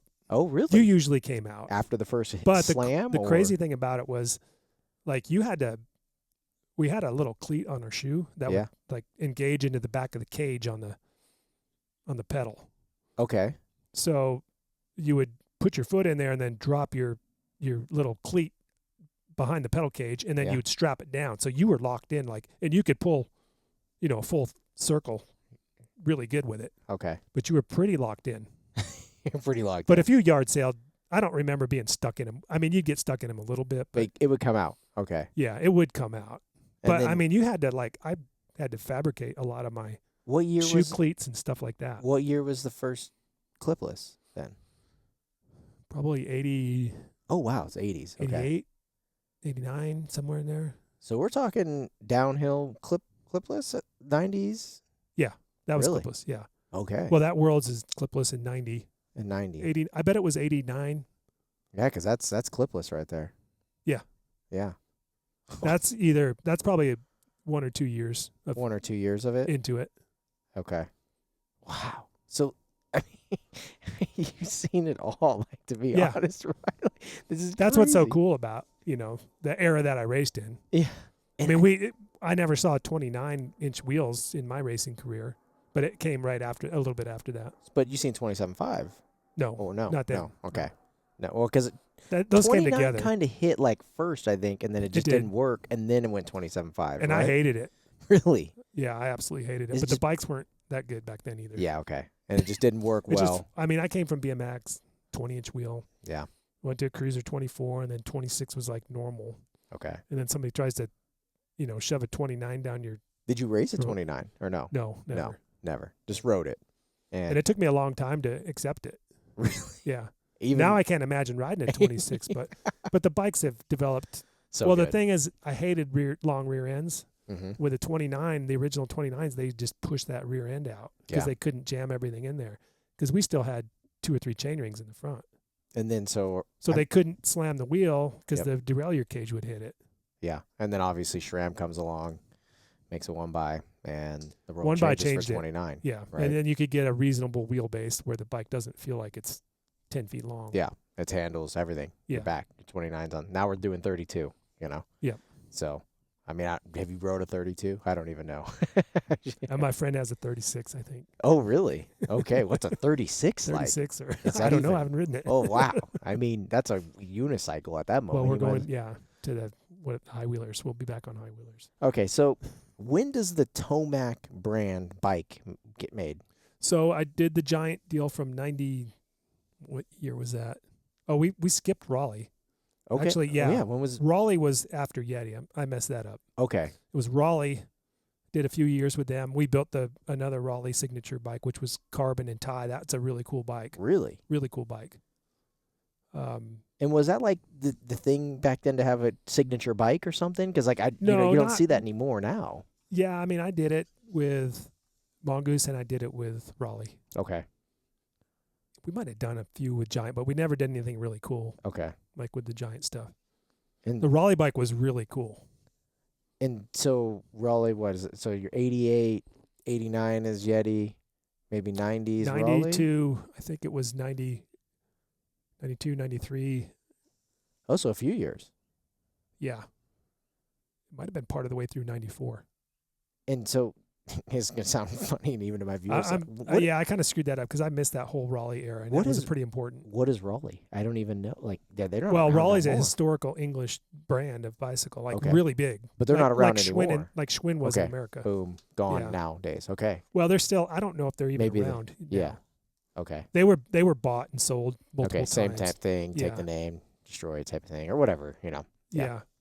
Yep. Okay. So we did some nice bikes with them. Hit Giant. Now, what year is? And then we hit a Tomac bike. Yep. So in Giant, I did 96, and did I do 90? No, 97. I was doing downhill exclusively, and I was still on Giant. That's the year I got second in the worlds. Okay. In downhill. 97 is silver medal DH World Championship. Yeah, and I was Norba National Champ that year. That's the first year I focused on downhill, and it was a really good season. But that's the year that Giant was again trying to build me downhill bikes, and they couldn't build one that was competitive, and I kept breaking them. Okay. Like they would literally last me 10 or 15 minutes. No way. So they were finally like, we can't do it. And it's just because the courses are pretty gnarly at that moment too, right? Yeah, and we were trying some different stuff. Yeah. And the best bike at that time was the Intense. It was some of the first generation. Yes. I don't know if they were M1s or whatever they were. Yeah, yeah. It was the one that Palmer raced. Yep. At that point. And they kind of revolutionized. He put it on the map, I think, in like 96. Palmer did. Okay. I think he got second at Worlds in Australia. And then, so I knew that bike was really good. And Giant's like, just find yourself a bike that you want to use. And I was like, well, I'll use the Intense. So I called Jeff, and oh, really? He built me bikes, and they were really good bikes. Giant logo on them? Yeah. And the good thing about Intense was they were really pretty a niche, small brand out of Southern California. Oh, yeah. So it wasn't really that big of a conflict with Giant. Giant's like they didn't care big at that corporate time, manufacturer, right? And they were trying to build a brand. And yeah. Okay. So we used the Intense and put the Giant stickers on it. And so is that the moment, like, because I call downhill racing now as kind of like this F1 of cycling in a sense, because it's not like manufacturers are selling downhill bikes, and all those bikes aren't even things that we could buy, right? Like Specialized, everyone's going with these crazy off the wall things. Is that the moment when it went from the bike that we're gonna make is not the bike we're gonna sell? Sort of, yeah. Is that like but the I mean, you could buy an Intense. It was a good bike. Okay. In 90, whatever that was, 95, 96. Okay. But when we got to that point, like let's just say 96 downhill bikes, they were pretty good. Yeah. Those bikes. And then in 97 I used that Intense bike. And then you had to have a competitive bike at that point to win on the World Cup. 26ers still? Yeah, still 26ers. Yeah. And then after 97, another deal happened with Giant where they were just making structural changes, and I could have re-signed with them, but they wanted to cut me back pretty hard, and I was like, no, I'm not going to do that. So then I called Doug Bradbury, the Manitou founder. Yeah, okay. Manitou Suspension, because he'd always built Manitou bikes. Not a lot of people know about him unless you're really kind of historically savvy with the sport, but he was a good fabricator, and I was like, let's build bikes and sell them. Let's build World Cup level bikes and sell them, and we did, and we built the 204 Magnum. And so what was the first? Were we talking an XC? Or were we talking a downhill? We built the 204 was the downhill bike. Okay, and it was badass. It was badass. It was on the level of the Intenses. Okay. It was different, a little bit different. Did you race it? Or, oh, yeah. Okay, you did. You did some World Cups then on it. Oh, yeah, we raced it. Yeah, we raced that one. And then we built a hardtail cross-country bike. Okay. Raced it too? Aluminum. Or I was done cross-country racing, but we had a team, so I had riders. Yeah. And you're still just killing them on probably a ride. I was the team owner, brand owner, and still racing at the same time. Okay. In 98. And then you guys are just the two owners, or I don't know. Yep. And we built a 80 Magnum, or a 80. What was it? We called it the 78 Special, so it was 78 mil travel, which was at that point was a kind of a good suspension cross country bike. Okay. We really didn't have a trail quarter category at that point where there was more than Yeah. you know, It was like just- 100 mil was the max at that point. Crazy. Yeah. And you probably 100 mil was amazing, right? Oh, it was awesome. It Yeah. was amazing. But you wouldn't even dream of riding this 80 mil full suspension bike in a Norman National or a World Cup cross country. No way. No way. It was full hardtail.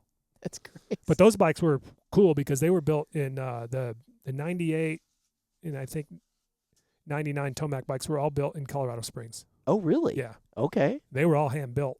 Are We had like 5 people working in there. Carbon? No. Aluminum. Aluminum. Okay. All aluminum. And that's kind of was what did in our brand was carbon Okay. because it was different and very techy and you had to have a lot of engineering horsepower to build carbon. But this is kind of the moment then when Giant's making carbon. Did you not think of pick up the phone conversation, or are they not building it? I They don't weren't know. building They good weren't. carbon. They weren't doing not it. not Okay. really good stuff. Yeah. Okay.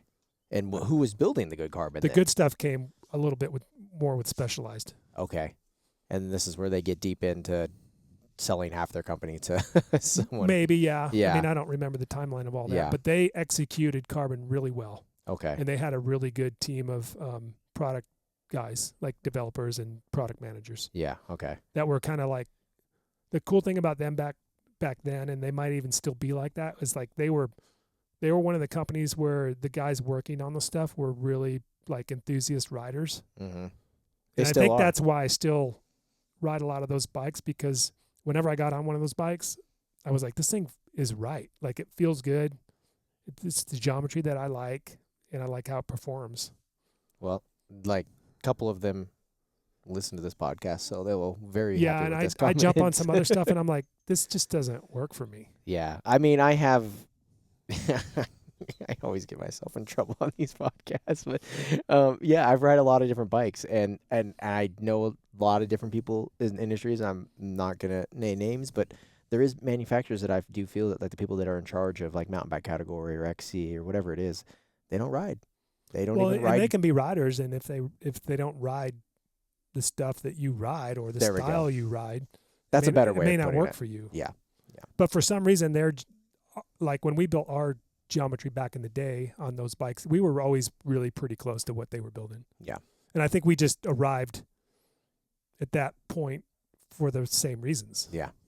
And so then, how long do we run? Because Tomac bikes went away and then it came back. Well, we like, had what's the timeline? 98 and 99, we did it all ourselves out of Colorado Springs.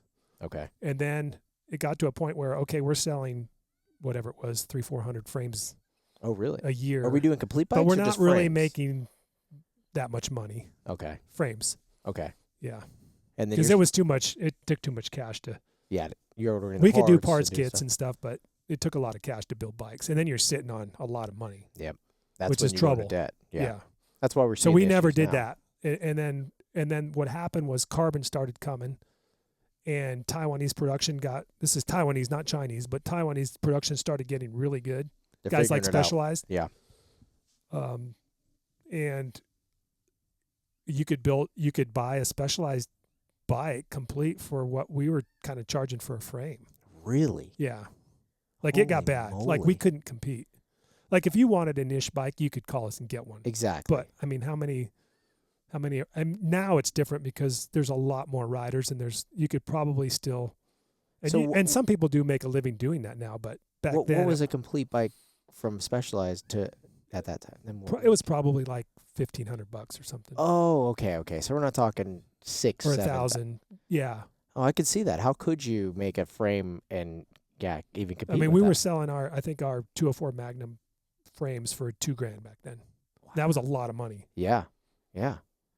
That's. I mean, our other bikes were Did- cheaper. I think our cross country frame was like $500, but you could go to and buy a $800 and what was hardtail, and you're like, can't tell the difference unless you're an elite rider. Yeah, that's tough, right? The weight's not different. I mean, the way we built it is, it's hand built.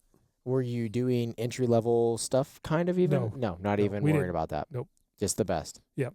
Yeah. Which was that's- cool. Which is cool, but I mean, also I wish tough, right? it would have been cool if it survived, but it didn't. We ended up licensing the brand to American Bicycle Group. They owned Lightspeed Okay. in Quintana Roo. And then what And they happens had a to lot it of then? they had a lot of money behind them, like a decent amount of money, but they couldn't execute the mountain bike side. Really? Okay. And just And so it didn't work. And then I ended up getting the brand back, and then I licensed it another time to the English company that does the Planet X. It's like a consumer direct type shop over there. what year is that then? But that didn't really get much reach outside of England or the UK. Oh, okay. So it didn't even come to the U.S. really. No, I mean you could order one, but You can order it. And were they frames or were they completes? both. Both. Yep. Really? Okay. But it was pretty, Were you slanted toward English style riding. So your hands weren't in like let's make this or that or no, was it or no? Okay. not, it was a little bit more with Lightspeed, Yeah. but that was but it would have taken a lot more. Like Yeah. I would have had to been there full time. Because at that moment, what year are we? We are That's in the early 2000s. Eli's born. Yeah, well, Eli was racing at that point, like little mini bikes. Yeah, we're and talking stuff. World Mini, Ponca, Loretta's. That stuff. Yeah, Yeah. and So- then I still had my ranch, and I was like, I didn't want to move to. I mean, Lightspeed was in Chattanooga, Tennessee. Okay. Yeah. Yeah. And and I didn't know if I When wanted do to you? be there. When do you? Okay. So I've been to the Cortez Ranch, but when is that the only ranch we're talking, or was there anything in between that? No, I lived in Durango until I moved there. Okay, ranch then or no? Well, I was in Durango and I started there in '89, I think, Okay. and then I bought my ranch in '93. Okay, so 93. But I didn't live out there full time until after '96. Oh, really? The Cortez one. Yeah, Okay. Yeah. So and that's the one that I'm still at. really? Okay. Okay. And at that point, when is Eli born? 92. Oh, really? Yeah. Wow. Okay. For some reason, I thought he was just younger. I don't know. Or yeah. Okay. Wow. Then yeah. So then, wow. Are you taking Eli to World Cups then in '97? Oh, really? yeah. He went to a lot of events. Yeah. No way. Yeah. And then in Europe, they would go, if we had like three World Cups and a World Championship where we're there for, 4 or 5 or 6 weeks, then they would come over and stay the whole time. Really? Yeah. Okay, I didn't. Oh, wow, this changes the whole story a little bit. So then Yeah. this makes sense why after in a '98 we're not chasing it as much and you're getting. It's bikes funny because a made lot of the old school people that were in, the Norber racing, and they saw Eli when he was, 2 years old, and he would just run. Him and his brother would just run wild in the paddock because Yeah. it was, everybody knew everybody, Yeah. and if he was over there at Cannondale or Specialized, they'd be like, "Hey, you need to go back to your pit now." Dude, that's so awesome. I had no idea. But that, they all, I think a lot of them feel like if they're really old school guys, they kind of know him because they knew him when he was a kid. does Eli remember those days much? A or little no? bit. Okay, Yeah. I was gonna say yeah. Okay. Yeah, he'll And- mention stuff. Okay. I think Voorhees put a social post up the other day about fishing, Really? and Eli's like, "Yeah, I remember fishing with him, and we caught that fish." No. Hey. Wow. Okay. Wow. Okay. Dang, this changes the storyline. So then, why moto for him then, or were you riding bikes with him, or was? Yeah, we rode. He skated, rode BMX, raced BMX a little bit, and then started riding moto a little bit. Just Yeah. around the house, and he just liked it. And okay, I meet Eli, or I don't really know you guys as much, but your wife is working NMA stuff, right? And I'm racing them. I'm a few years older, but at that moment, are we like? Because is Eli? I guess I'm the picture here. So holy crap, were you guys coming to the races at the same time, and you were still doing like? Did you get a dirt bike? I'm kind of like putting the whole scene together. I rode just for fun. Really? Yeah. Okay. But I mean, I remember being at Mount St. Anne World Cup. It must have been 2000 because it could have been 99. Yeah. And then we did the World Cup at Mount St. Anne, and Palmer's like, "Hey, you going to Loretta's?" And I was like, "Yeah, Eli's racing." And he's like, "Oh, I'll go with you." No. So we flew from Mount St. Anne down to Nashville because he was just moto junkie too. He loved Really? it. Yeah. Okay, so you just get him a dirt bike instead, or is it like I'm just No, trying? he had bicycles the whole time. Really? Okay. Yeah. Okay. And you were like, hey, let's try this motocross thing. It looks pretty sick for him, or Well, he started riding a PW around the PW. yard, and then riding this really basic track, and Yeah. then went to a local race, and and then that's he really liked it. So I was like, yeah, we'll do this Okay. as a family sport, whatever. Yeah. Okay. So then he gets. But then he got really good really fast, Okay. you know. Because you guys, I mean, the Suzuki deal was on 65s. Yeah, right? and he actually had a little bit of support on the 50. Oh, cc really? With Cobra? With or? Cobra, yeah. Okay. All right. But his first couple of years weren't. I mean, his first year wasn't great when he did the nationals. I think he was, 18th or something at Loretta's. Oh. But then the next year he almost won. So Okay. once he kind of I mean, figured it out a little bit, he Yeah. did pretty well. I mean, I get it. I was there through the whole thing, but was there ever like the "Hey, Dad, should I have raced mountain bikes?" question? Or He never said that. No, I know, but I mean, I never, it didn't really matter to me. yeah, I mean, bicycles would have been a lot easier for us. yeah, right. I Moto mean, takes a lot of time, Yeah. and it's fairly expensive. Yeah. Compared to mountain biking. okay. I'm more blown away. I figured that the mountain bike career was done, off to the side, and Eli's. No, I was still racing, in 2000, and he would have been like 8 years old. Okay. Wow, that changes the But it doesn't- storyline for I me mean- a little bit. Moto, you kind of have to be fairly serious by the time you're about 12. Yeah. You can kind of jack around before that if you want to, but Yeah. you can even start to see some pretty developed talent, Yeah. from maybe age 10 or so. And you guys are chasing the moto thing, and then you get away from mountain biking, but you're still riding. And, you're getting bikes and riding still, right? Riding, yeah, some. Yeah. Yeah, a fair amount. Seems Yeah. like as the years went by, I started riding less, but it was more about it wasn't me not wanting to ride. It was just time management with the ranch and with his racing. But the fun thing is when he started training, like in his mid-teens, when he got a little more serious about training, like we could train together pretty hard on the bicycle. Okay. Yeah. And when he was about to turn pro, we have some climbs by our house, and they're not real long, but they're it's like 10 minutes. Yeah. I was like, you're not ready for the pros until you can beat me up this hill. No way. So he And wasn't the funny beating thing you was then. is he did beat me up the hill right when he was 17. Oh, really? Yeah. Okay. And I was like, you're good to go. You're good to go. You have my permission. No way. If you can Okay. drop me on a climb, I know you're strong enough to. Were you still getting him race on the pro downhill moto. then, or no? Yeah. Oh, really? Yeah. When did it ever switch? Has it switched? He's pretty fast now, Yeah. but it just how much you're willing to risk Yeah. on the downhill.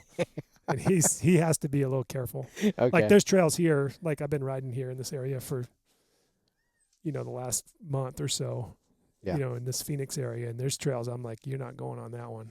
Yeah. Okay. Like it's too. Oh, dude, out here just There's- rip you apart yeah. too. Yeah. And It's if you not cool. if you endo out here, you're going to pay. Yeah. Yeah. No, I don't like riding out here. Yeah. I mean, there's all kinds of different stuff, but I I get like it. the rough, gnarly stuff. And I'm like, you're not going on that trail. Well, he was showing. I mean, he could do it, but he's not going to do that during the season. Well, it was a few weeks ago, and he was showing me some of this stuff, and he was like, "Hey, this is the trail," and he said that you went on it, and then I looked it up on, I think it was Trail Forks or something, and I was showing him photos. He's like, "No way, Pops was doing that. No, no," and you could see he was lighting up like, "We're gonna race later" or something type Yeah. attitude, right? Yeah. Is he competitive on when you guys ride bikes a little Oh bit? yeah. Or no? Yeah. Oh really? Yeah, he does. He's strong. Like I got nothing for him now. Even on an e-bike, you give him a little. Well, I don't really ride those, but Okay, I will okay. occasionally. But I wouldn't go ride. I'd have to be pretty bad to ride an e-bike and then go ride with him. Well, hey, who I cares? haven't got to that point yet. All right. Okay, so it ends, and do we need to? No, I'm Oh, just. okay. She's just peeking If out she- the window. You tell me. We're like an hour 9 if we need to. No, we're fine. Okay, cool. So Eli goes off, does his thing, and you're still you're a part of his thing and stuff like that. Are you watching mountain bike racing as much? Do you care about it? Like, do you watch what it's evolved into? Any of that type of stuff? It kind of went in little waves. Mm-hmm. It still does. Yeah. I have interest a little more now because the Durango kids are doing so well. Yeah. Amos and Blevins and then the down and Asa Vermette, like Yeah. those are I good forgot about local Asa. talents, which makes it fun. Yeah. And then there was times when I wouldn't pay attention at all, hardly. Yeah. Okay. And like, if you met Blevins, do you know those guys a little bit? Not really. No. I know Asa. He's come out and rode really? moto at our place. I didn't know Yeah. that. Wow. Okay. Yeah. All Yeah, right. He's fun. And then the other kids, because I don't get to Durango and, Yeah. ride with the guys over there, so I don't really know them. And so, what is it about Durango that has made us some of the best athletes for cycling? It's just the culture there. It's got a really, really good cycling culture. And is that why you ended up there too? Well, I went there. I went and did the Iron Horse there in probably '87, Okay. and then maybe the Northern Nationals if that was the right year. But I was living in Southern California like out by Chatsworth Oh, and training in all the mountains around there. that's where I live. Yeah. So I was out there, and I just knew Durango was a much better place to train. Yeah. Because it was actually, the smog was pretty bad during that time. It does. There would be times when I would go train and get sick, and I was like, I don't want to do this. Yeah. You know. And that does affect So then you. I could have went to, Big Bear, I could have went to Mammoth, but then I got to Durango and I was like, wow, this place is good. It's got an airport. Ned lived there, and I didn't go there because of Ned, but there was a good cycling culture there and a lot of locals, and the trails were awesome. The town was awesome. Were you riding with Ned then, or was it? We wouldn't ride together very often. We might do some club rides together. Okay. I was really pretty reclusive with my training. Oh, really? Yeah, I wouldn't ride with my competitors unless it was a club ride or like a group ride. Yeah. And Once in a while, maybe, but I didn't want them to know what I was doing. Really? Yeah. Is it kind of that way was secretive? Just you felt that it helped you get an edge, or was it? Yeah, I didn't want them to know what I was doing, Yeah, it was just all like the work I was doing. Yeah. And I did a lot. I probably did a lot more hours than those guys back then. Yeah, that makes sense. But I mean, I'm not saying everybody needs to do it that way, but it's Yeah. the way I did it. That's, And I didn't want them to know the certain intensities I was doing. But you got to remember, back then everybody didn't know everything. Yeah. Everybody was still figuring stuff out. Was Even with training. Was there power meters? No, there was no power Nothing. meters. We didn't even have heart rate monitors until, a few years into the later 80s. So you're just sending it. You're just going as hard until your heart Well, explodes, or was there an No, idea? I mean, yeah, there was concepts, and obviously there was, cycling coaches and trainers from Europe. And you learned some probably when you were over there doing road a little bit. I Got some studied ideas? that stuff. I was interested in training. Oh, really? Training plans, and did a lot of my own stuff Okay. So then you just developed your own program off Yeah, of that, and based on some road concepts. Yeah. and then so like it had to be around in '96 or something. There was probably more data, right? Were we having heart rate monitors then, or no? Oh yeah, yeah. Okay. Like even in 91 when I won my worlds, I had that all recorded. Oh, Like really? Heart rate recorded. Okay. And I then, don't think the power meters came until sometime I don't know if I ever used. I don't even think they were around in '96. They might have been, but they were only on. It would have been a contraption. Yeah. Like it'd be at the Olympic Training Center on the stationary. stationary bikes, and they might have had some on, some bikes that moved, but I think it was mid to late '90s before the power meter And then really so came then around. you're probably heart rate. It was all heart rate based, and perceived exertion is what we called it, Okay. which is pretty important. Yeah. And then, just kind of monitoring your condition, your weight, Okay. resting heart rates, and blood pressure and stuff like that. So you're waking up and you're just testing it, Checking it, yeah. checking it. Okay. Yeah. Tracking it, Yeah. And that was tracking how you feel, and then I would train in, I would do blocks of training. okay. And Durango's what, 7,000? Yeah, and that was another thing. It was elevation, and I wanted to be there. Yeah. I knew that was beneficial. That's huge. Yeah. Yeah. And I think that's why we were so good in the late 80s and early 90s, because Ned was in Durango, I was in Durango, Daryl Price was there. We had a lot of good guys. We had some other guys from others. Weens was in Gunnison. We were all racing at altitude. Yeah. Training at altitude, living at altitude. But when you start EPO and that wipes the slate clean. It doesn't matter because you're getting it synthetically, and Yeah, you're getting it synthetically. you Yeah. can just crank it up. Yeah. And I don't even. Do you think an XC? It has to be an XC now. They have to be doing. Some of them are, right? would think. I have no idea because I'm But yeah, completely out Yeah. of it. So I do wonder that. I don't think in downhill. I don't know because downhill. I mean, it would help you in downhill, but downhill's pretty short and pretty. Yeah. Power is the thing for downhill. It's power and skill, focus. I guess if you're not a focused person. Yeah. people like to talk about that, and I was like, I never had a problem focusing on what was going on. I could be racing a XC race and be 3 hours in, and somebody would yell at me outside the trail and be like, I never saw you. Wow. All right. I want to hear the rad story that you said at the beginning. Oh, yeah. Yes, I need to hear this. So in 84, I'm racing for Mongoose, and they were like, hey, they're going to do this. That was 85, I think, 85. They're like, they're going to do this movie, and it's called Rad, and it's like this BMX movie, and it's a pretty extreme track. And we need you to, we might use you. We might have you do that. And I was like, yeah, that'd be awesome. I'll do it.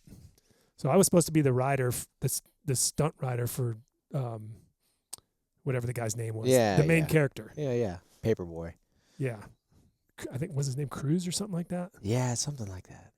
Anyway, it was the gymnast Bart Connor was the actor guy, right? Yeah. Yep. So they're like, you got it. You're going to be the stunt double. You're the guy. Really? Yeah.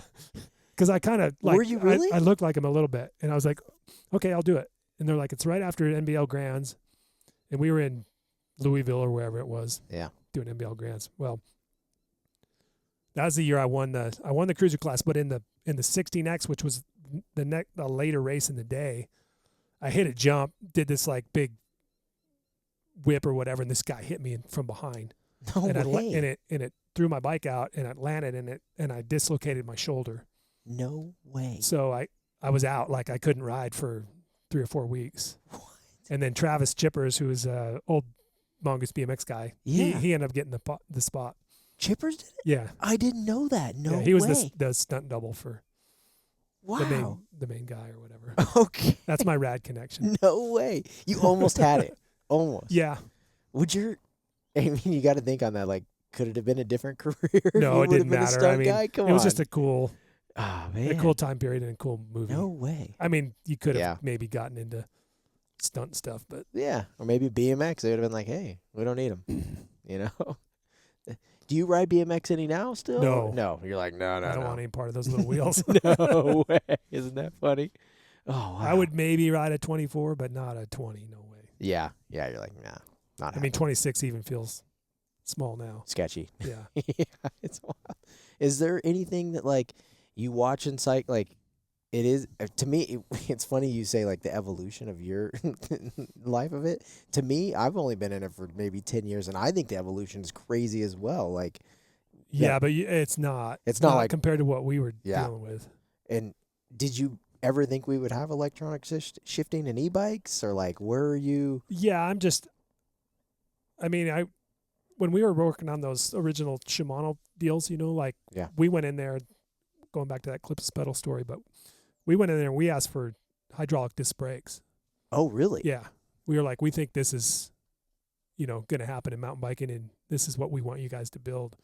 Were you trying them on And anything else? I Like don't on a remember moto, which or- Shimano guy it was, but it was one of the Shimano brothers. They ran the whole company, and he was like, no way, we're not doing it. Because they had built one a year or two before and used it really? in some market, and it failed miserably. And he had like 10 products on his desk, like this back desk in his office. And he looked at the desk, and he's like, look at that. He's like, those are the Shimano products that failed. No. And he left them on that desk to remind him not to be a failure. Wow. And it took Shimano a long time to build those because of that. And they did, but they weren't market leaders for a long time. Well, was it Cannondale that really perfected it kind of first, or like Magura was a pretty big pusher of it. okay, And then I think it was Hope was an English company. They built really pretty nice ones back in the day. yeah, And then I think eventually Hayes came in. and so you've just, I mean, I'm thinking about a little bit of the history. You've seen the rise and fall of these different brands too, and like seen just the craziness of the sport. Do you think that we come to a point like you're in moto, it's pretty stable-ish in a sense? With the Do you thi- brands, it is, yeah. Yeah, with the brands, right? Do you think cycling gets, because even right now it's wild. Do we stabilize in cycling? Like, Well, there's so many brands. It's in America, it's not as diluted. If you go to Europe, like go to Eurobike, the amount of brands is staggering. it is crazy. And So you're- they're not all gonna stay around. yeah. No, I mean that's. But we have some really, big, powerful brands here. Yeah. Like Trek and Specialized. Those are big corporations. Yeah. It's. You have to screw that up pretty bad to lose that. I've heard some stories. I mean, it could happen, but. Yeah. I do. Well, I mean, there is some big brands that have kind of. I know you probably don't follow it as much now, but it has fallen off recently and going through some major changes. And it's reshaping it. I mean, COVID was a wild time for the sport. So. Yeah, I mean, I think everybody just went all in, kind of post, during that COVID period when everybody was buying. Yeah.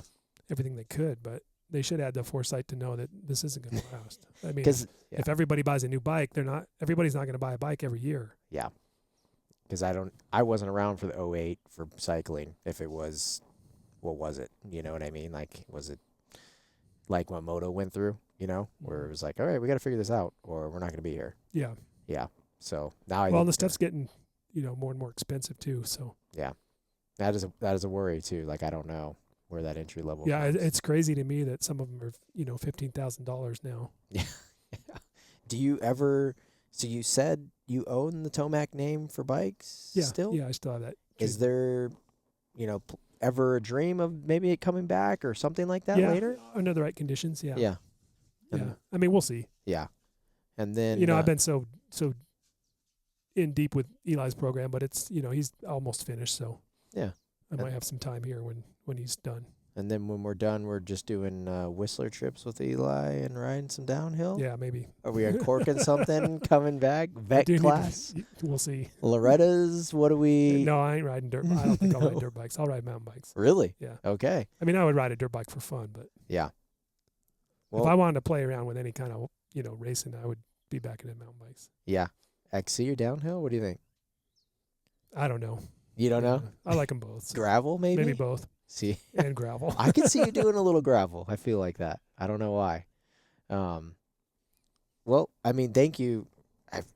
Is there anything else we're missing, like, that we could dig into? I feel like we've hit some pretty good dang topics. Yeah, I mean, we went through a lot of stuff. I mean, there's so many. There is. Is there any so crazy many racing stories? and in the era that I raced in it was just really a fun era. We had a lot of colorful characters, I guess you'd say. There was a lot of personalities in the sport, and they were big. I mean, you hit X Games. You guys got the Olympics to jump on board.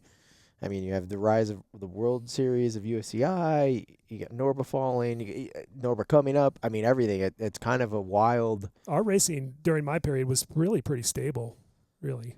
Yeah. I mean, we had the Norba Nationals for the U.S. and we had World Cups. And the World Cups came to the U.S. we probably had at least 3-4 rounds every year. Yeah. Between Canada and here. And, I mean, now we finally got 2-ish.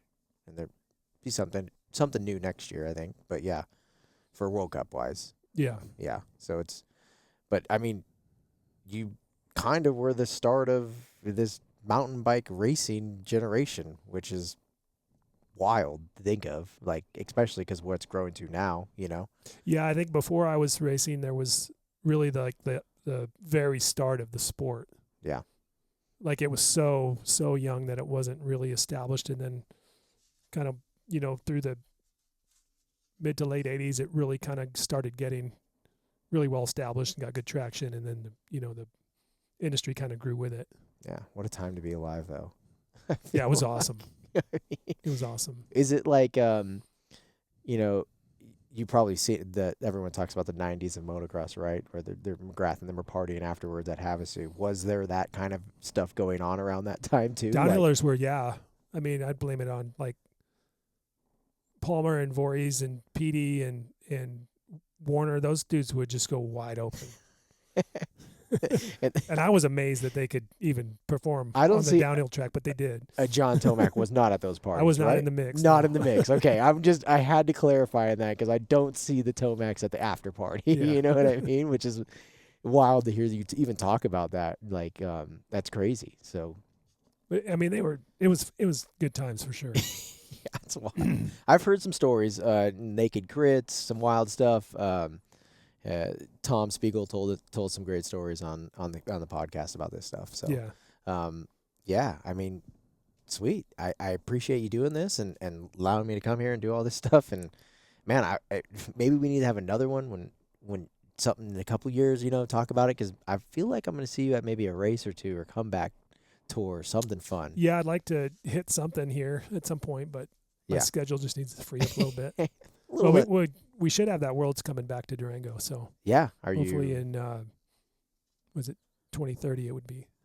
I mean, So then they'll have plans? I think they normally would have a World Cup before that, like Yeah. the year before. So Well, I mean, so I don't know. I'm going to get myself in trouble again. So 20, what are we, 26 now? So 27, we're going to see another World Cup, and it's going to be, from I've been told, downhill, XC, and enduro in Arkansas. So then that'll be 3 on the schedule. We have a Utah, and then from there, I don't know how much that's going to build to the Worlds thing. But I do know that like Durango had to close down last summer because they're putting in a whole new ski lift. They're getting ready for all of that type of stuff to modernize that place. I don't know. I mean, people announce stuff and things change. yeah, we'll see. Yeah. I signed a petition to try to get it there. Yeah. And that's really about all I know. Yeah. I'm not that tied into what's going on with that event. So It'd be rad to see the full circle. And if anyone deserves it, Durango has produced the most out of it. it's a great spot. Yeah. I mean, I think the last time we had something close was I did a World Cup course for Telluride. I don't remember what year it was. It must have been in the early 2000s, somewhere close to there. Yeah. It was downhill and I think might have been dual slalom. I don't think it was 4-cross. But Okay. I didn't even know Telluride. Did they? Yeah, they did one. Okay. Yeah. Really?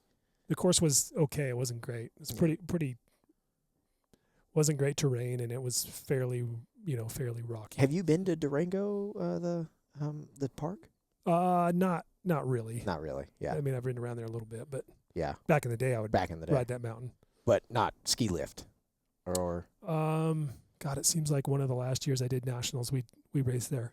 oh, really? Yeah, on a Okay. legit downhill track because we had some like big drops. They do have a trail called World Cup, so Yeah, it had to that be was that trail. probably it. Had to be. Yeah, I remember there's like a 6 or 8 foot rock drop there. Yeah. That was a pretty good send if you went off that. Yeah, because it starts, you do the wood drop, it crosses the road, and then right after that is the like rock thing into a hard left. Yeah, I think it went left in there. Yep. That was actually pretty steep, a lot of that track. Yeah, and then it gets kind of rowdy when it goes into the Yeah. trees. Yeah, Yeah. and it drops in hard. Yeah. Huh. I mean, I'm interested to see how it all pans out there. I mean, we got a while, but yeah. It'll be good as long as, the Yeah. town decides it's what they're going to do. So, Exactly. Yeah. That's tough. At least for me, I'm just like, all right, well, where do you park everyone? How do they fit? Oh, they can and fit all this them. stuff? I think they can fit them. It's Yeah. just a lot of times it comes down to can they get enough support financially? Yeah. It's money. It's it's a big expense. Yeah. But it brings a lot of people to town. So Yeah. I like Durango. That'd be cool. yeah, I mean, I don't know. Back in the day, we get 50,000 at some of those world championships, spectators. Dang.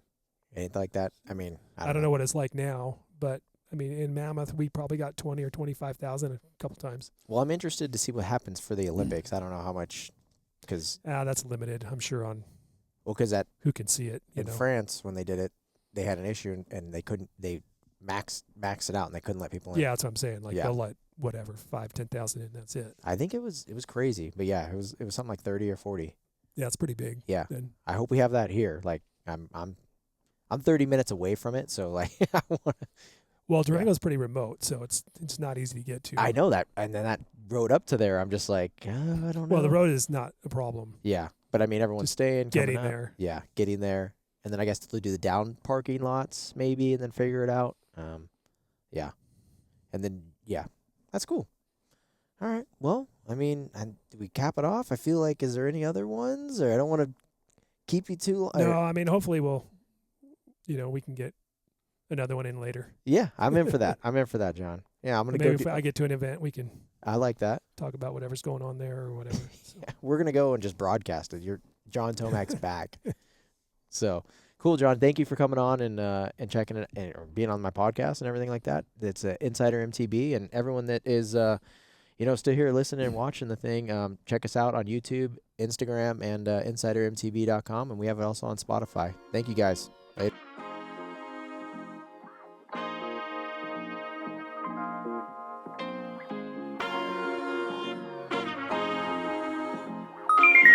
This has been an Insider MTV production. Watch us on YouTube and follow us on Instagram.